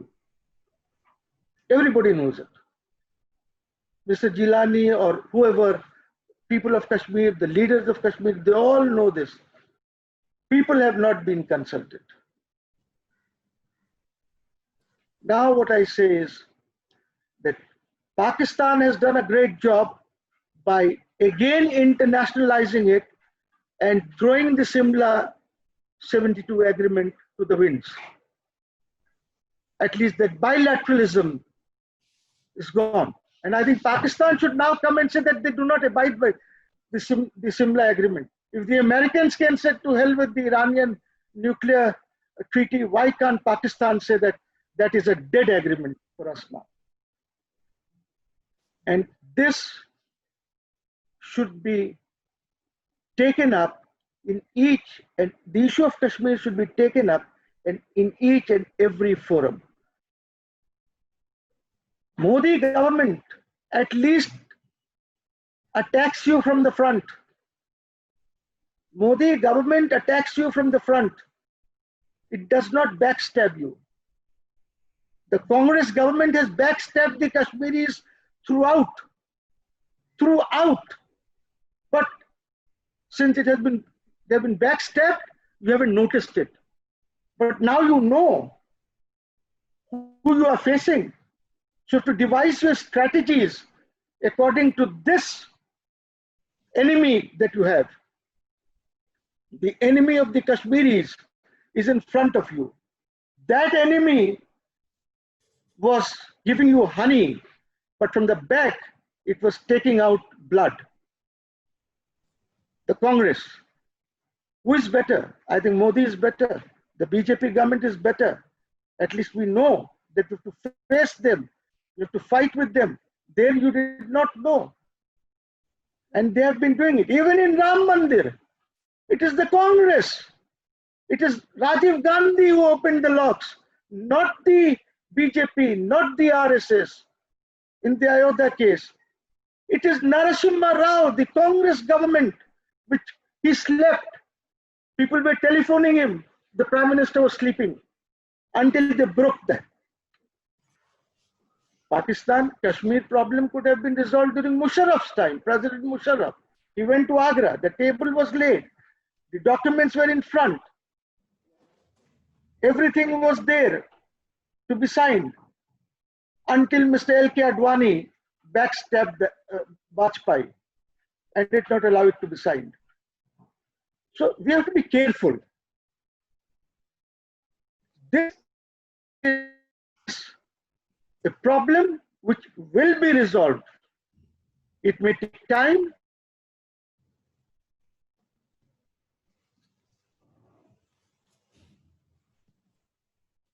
The Americans, what did the Americans give you? the Americans took advantage. They made friendship through Pakistan with China. They took advantage. They took advantage by putting Pakistan as a frontline state in their war against Soviets. Only advantages. And what did it result? The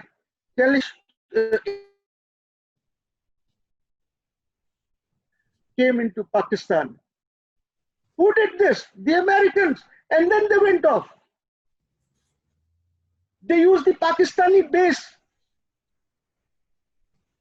Drones flying from the Pakistani base to attack Pakistanis, to kill people in Pakistan, until I think one of the governments, they closed down that base and asked them to remove their. So I think, you know, what is the real problem is we have to understand why is India so emboldened today? Because the Asia Pacific region is today called the Indo-Pacific region, and India gets a name from there. So it regards itself as very powerful, as a big player in the Indo-Pacific region. Just that change has brought a lot of changes. If that change had not been there, they might not have resorted to what they are doing there. But problem is in what do you call Ladakh. Because Ladakh is intrinsically linked to Kashmir. You cannot separate Ladakh from Kashmir. And with what China is doing now, if it draws that straight line,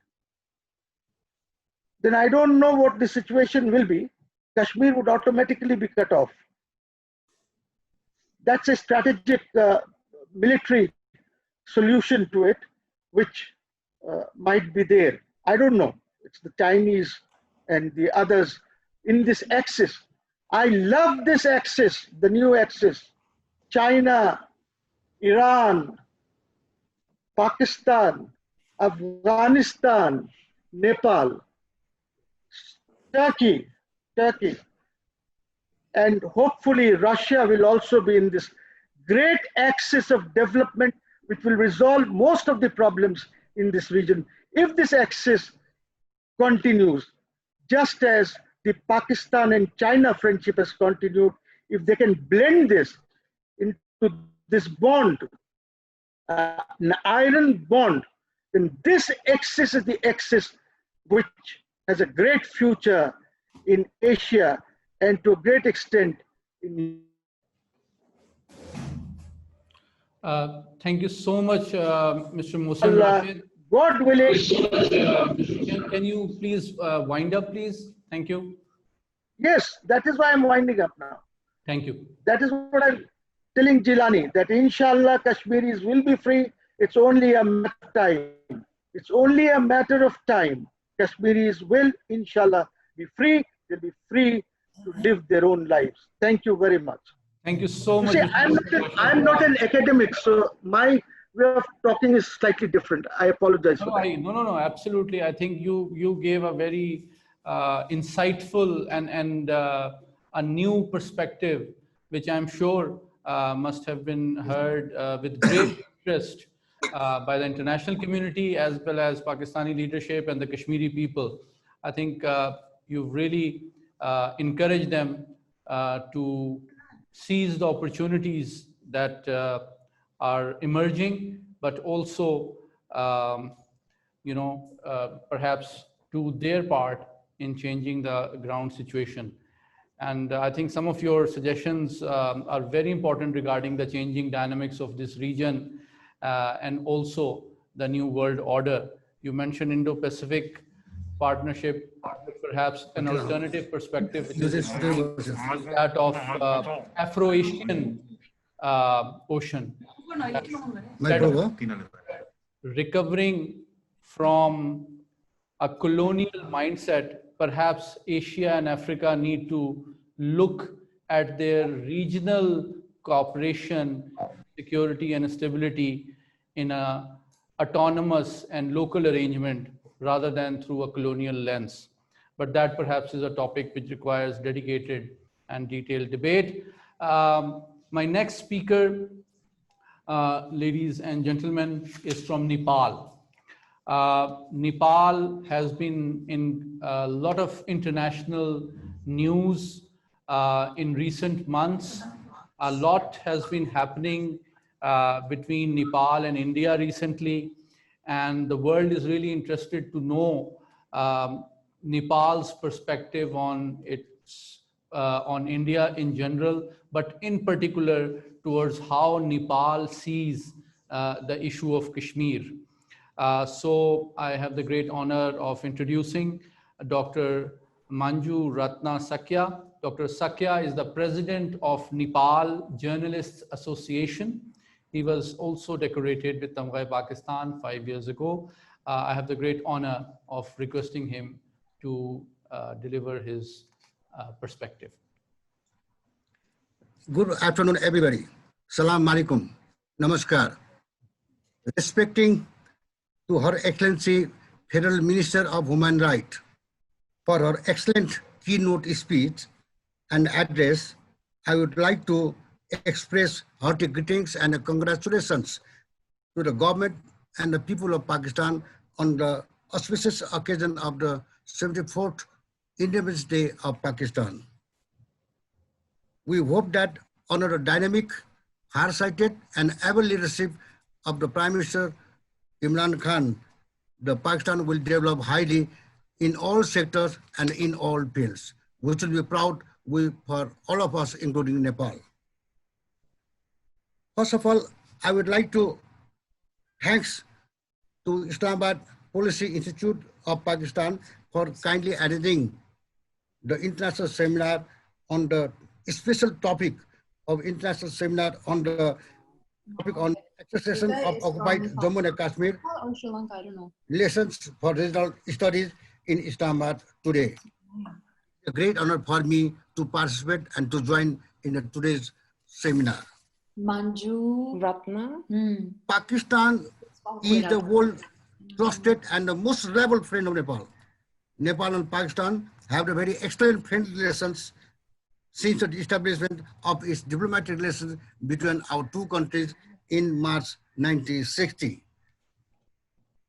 Nepal-Pakistan Friendship and Cultural Association, which is also one of the most important associations in Nepal, which is established in 1961, carrying many programs to strengthen the existing friendly relation between our two countries since its establishment. The people of the world, including we Nepali people, know very well about the present situation in Indian illegally occupied Jammu and Kashmir. We are very worried. We know very well that in the Indian illegally occupied Jammu and Kashmir, there is no freedom of press, no freedom of speech, and standard of and no human rights, and likewise, there is no standard of living of the people are going from bad to worse, which is a great problem for all the Kashmiri people. Everywhere, the people are starving for food, and that is also one of the big problems for these people. India is making a mockery of its human rights commitment by denying Kashmiri a voice in their future, jailing political leaders and suspending basic human rights in that area. Actually, I would like to include again that His Excellency the Prime Minister Imran Khan raised the Kashmir issue in his maiden address to the UN General Assembly and demanded that India lift the inhuman curfew to Kashmir and release all political prisoners.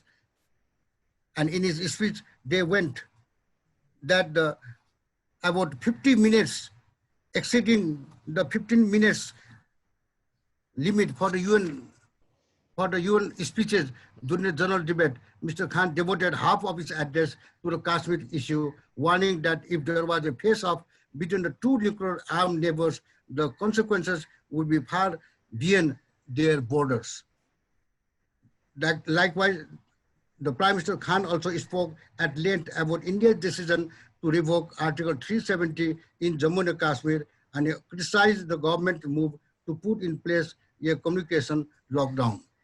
I sincerely congratulate again to His Excellency the Prime Minister Imran Khan for his excellent address at the UN session, which will be written in the golden figures in the world history. Regarding the Kashmir problem, on August 5, 2019, the government of India, in one of the most illegal and fascist action taken by government in recent history, revoked the special status and autonomy that was granted by its own constitution to Jammu and Kashmir. When it committed this action, it also imposed several restrictions, including the cutting of communication lines in the Kashmir Valley, taking several leading Kashmiri politicians into custody, and effectively forcing the Kashmir people into silence and isolation from the world.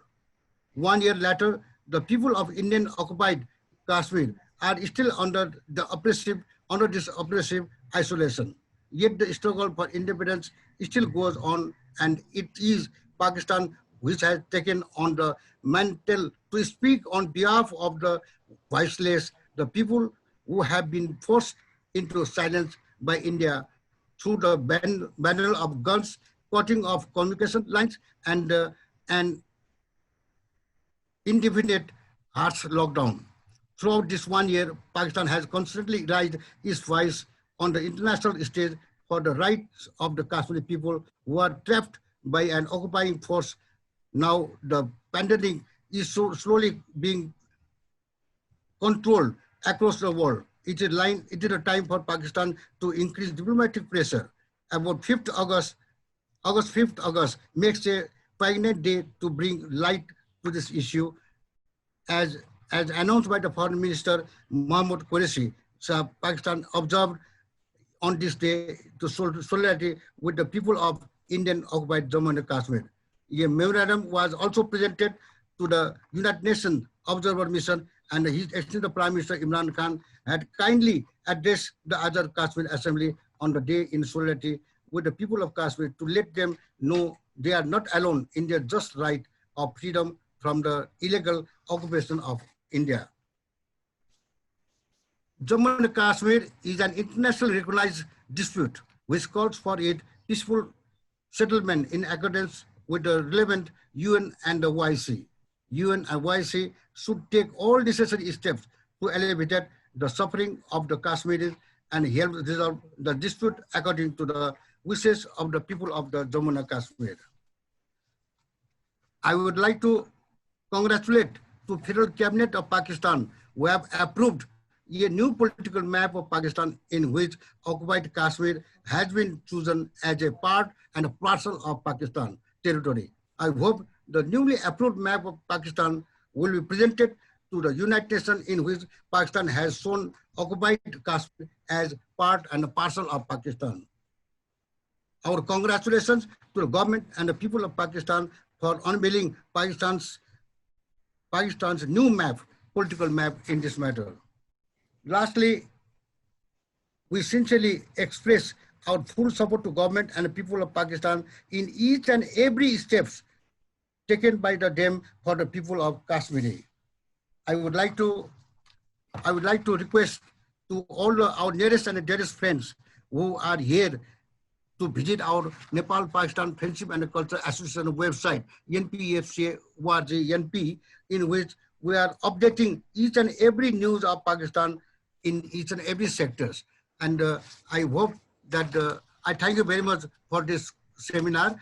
And lastly, I want to tell you to everybody that India, not only Pakistan has the problem for Kashmir problem, India is giving the problem to Nepal also in Kalapani, Libu Lake and Libadari. For the Chinese also in India and the Chinese border, for the Chinese also, India also giving problem. That's why India is giving problem to Nepal, Pakistan and China also. That's why we three countries should fight together jointly against India in this matter. Under this matter, I would like to congratulate to the organizer for giving this opportunity to have some few words from Nepal. And thank you very much. Long live our friendship. Long live Nepal-Pakistan friendship. Thank you very much. Dr. Sakya, thank you so much for your talk and a very positive perspective. And thank you for also particularly appreciating and congratulating Pakistan's new political map and extending support and sympathy to the people of Kashmir and recognizing Pakistan's diplomacy in this regard. I'm sure Pakistan's relations with Nepal will grow and improve for mutual benefit in future. There are a lot of avenues in which we can work regionally and also bilaterally. Thank you so much, Dr. Sakya.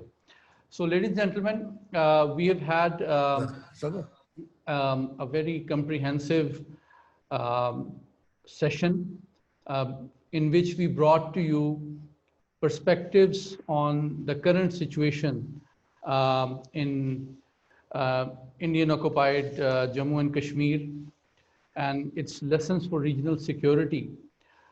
You've heard Pakistan's perspective from the Federal Minister for Human Rights.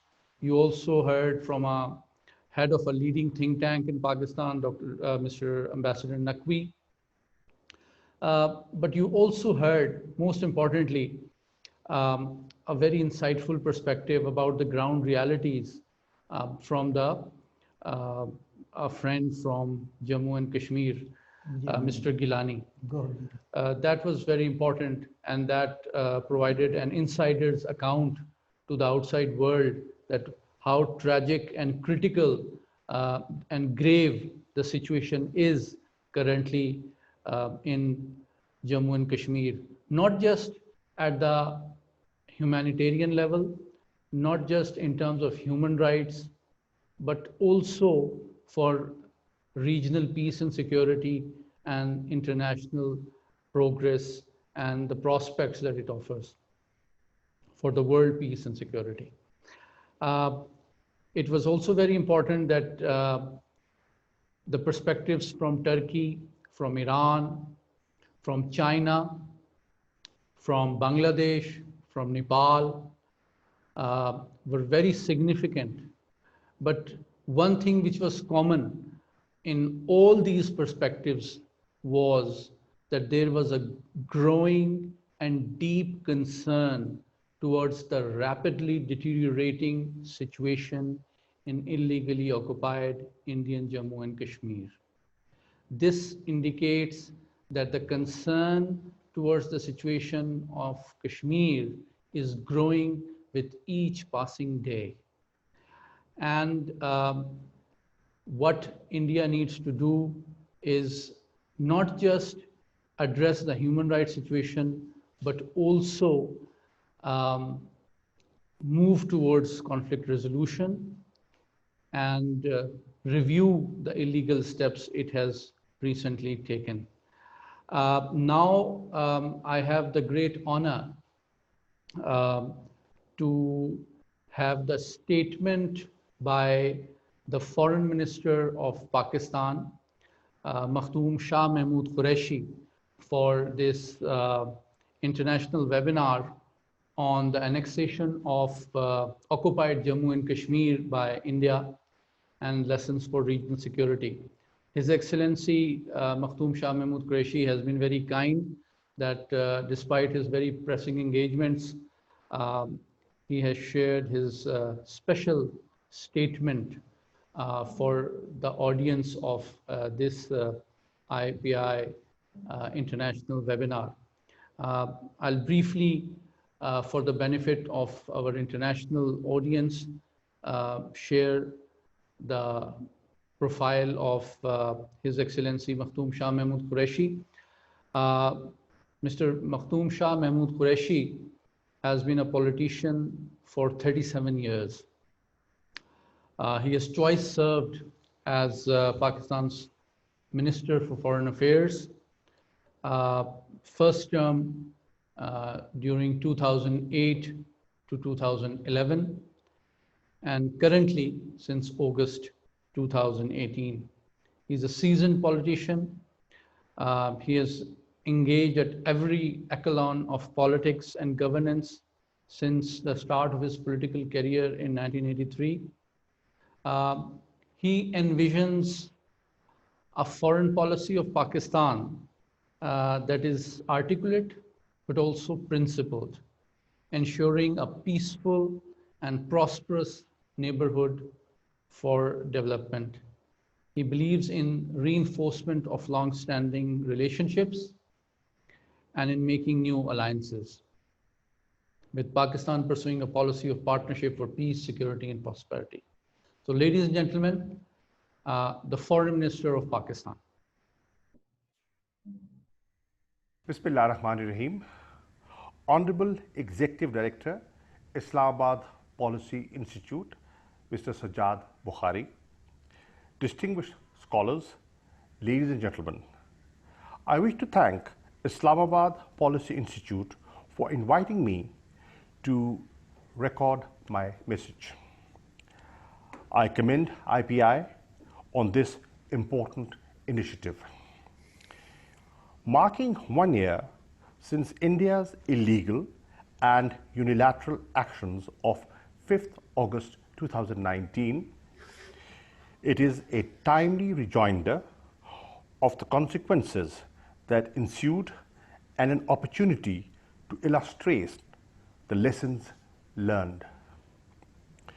These lessons are not just germane to Kashmiris and to Pakistanis, but in the current geopolitical context, applicable to regional states as well.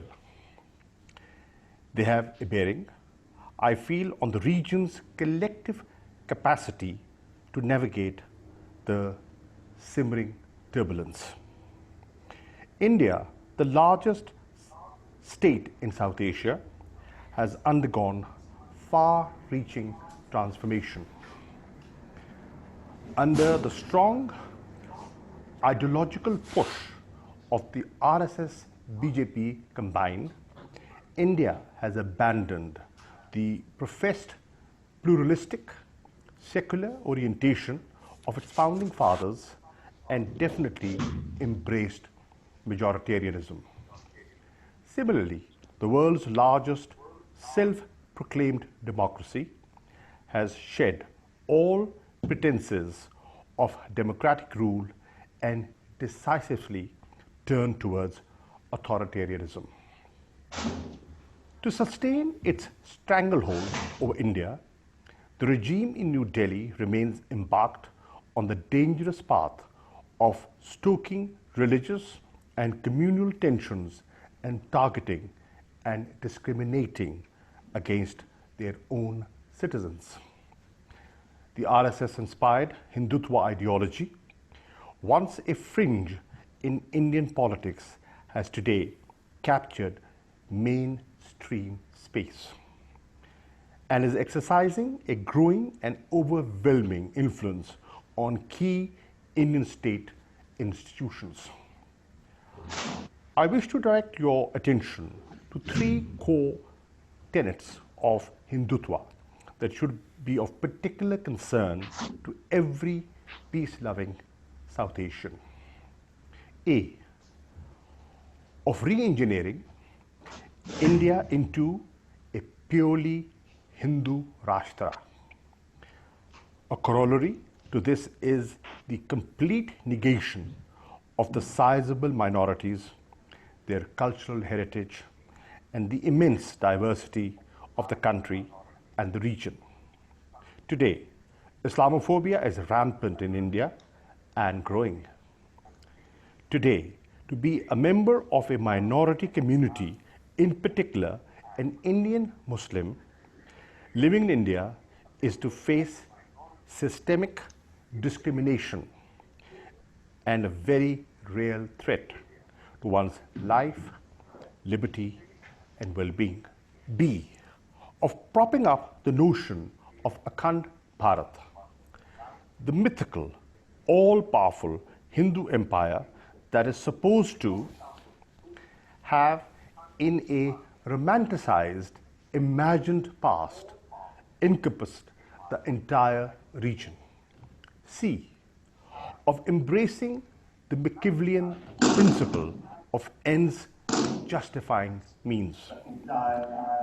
Neither considerations of morality, nor justice, nor even constitutional propriety can stand in the way of Hindutva from achieving their goals.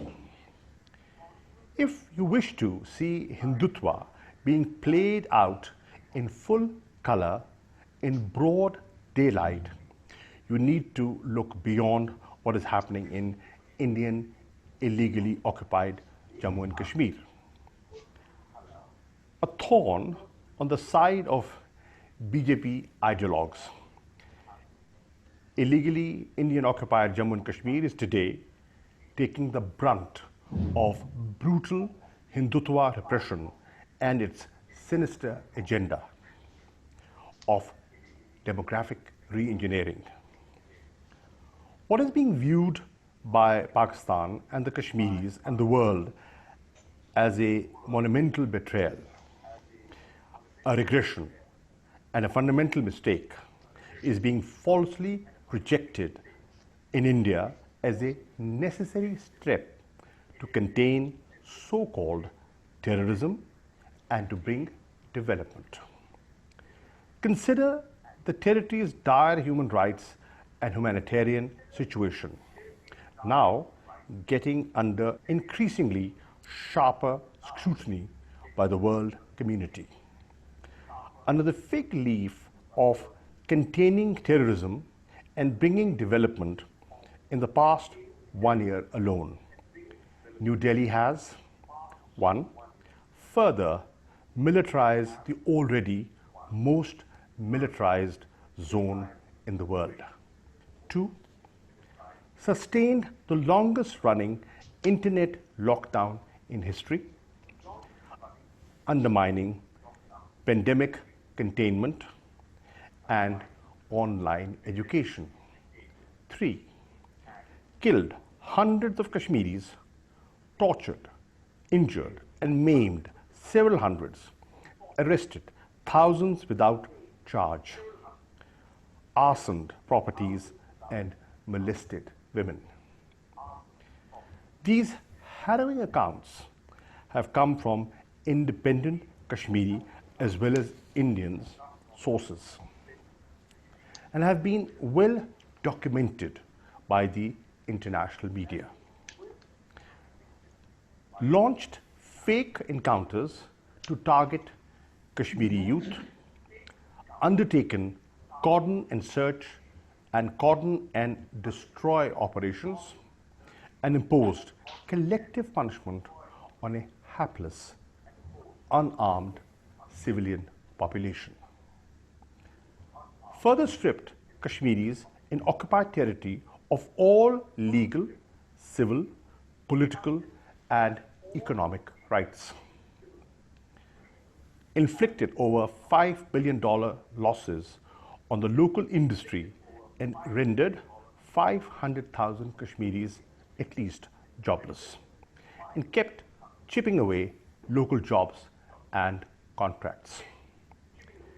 In a brazen bid to change the demographic structure of the occupied territory and dilute its distinct Muslim identity, altered domicile rules, and already granted domicile to 450,000 non-Kashmiris.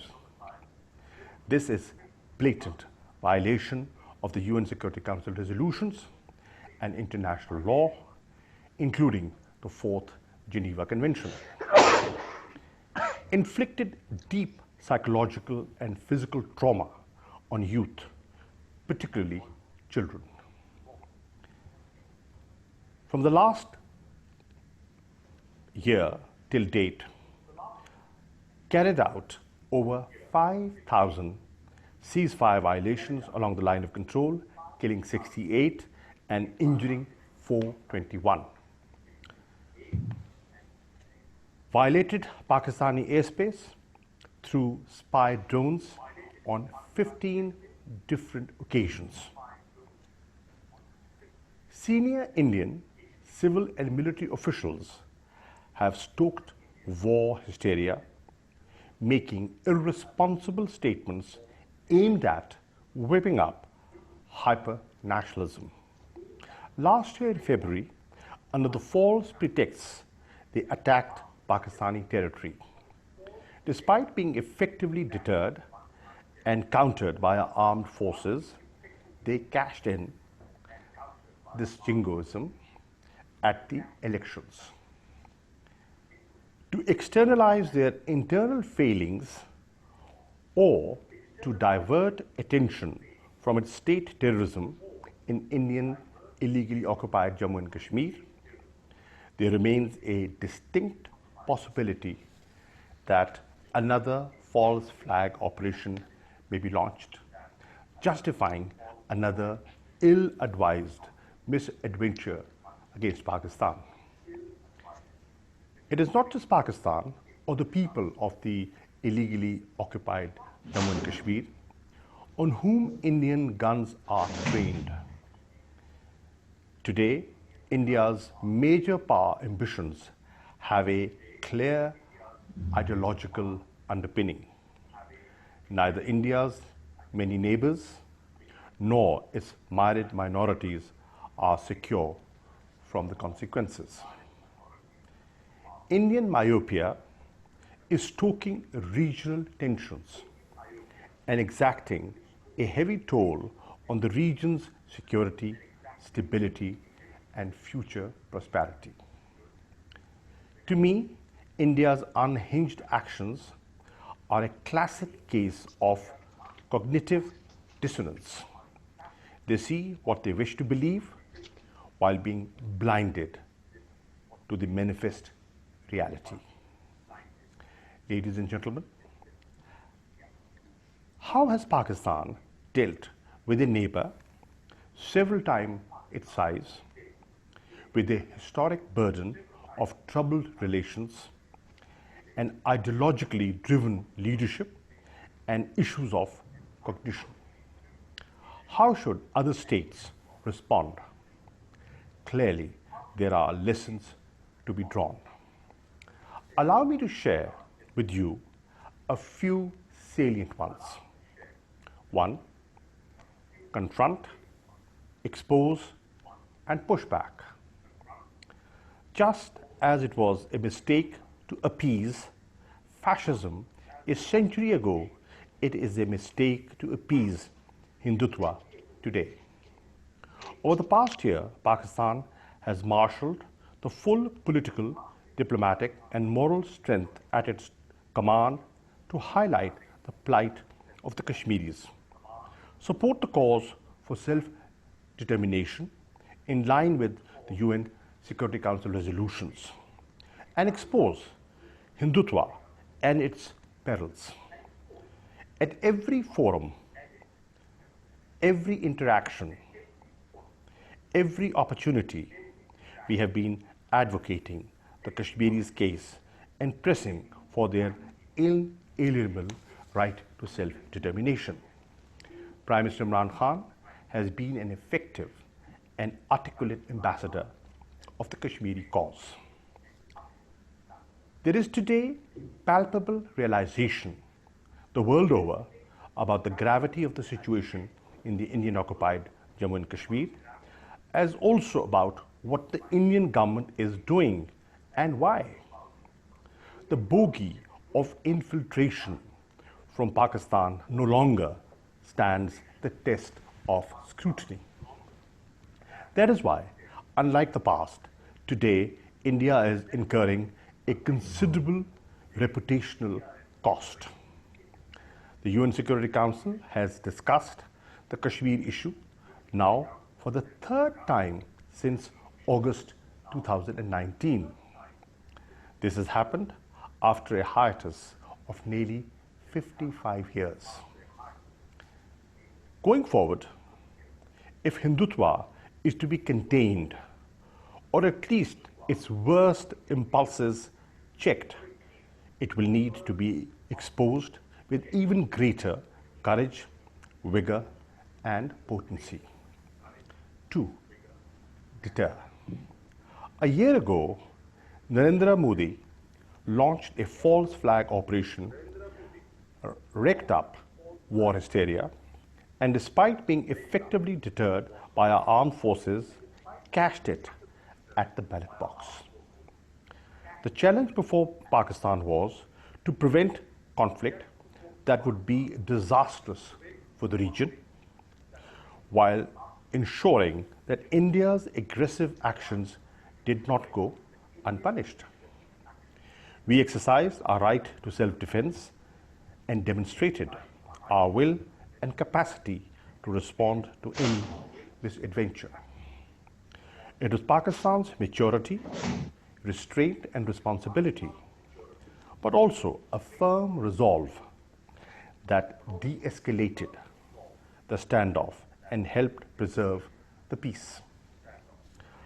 Pakistan continues to maintain military preparedness.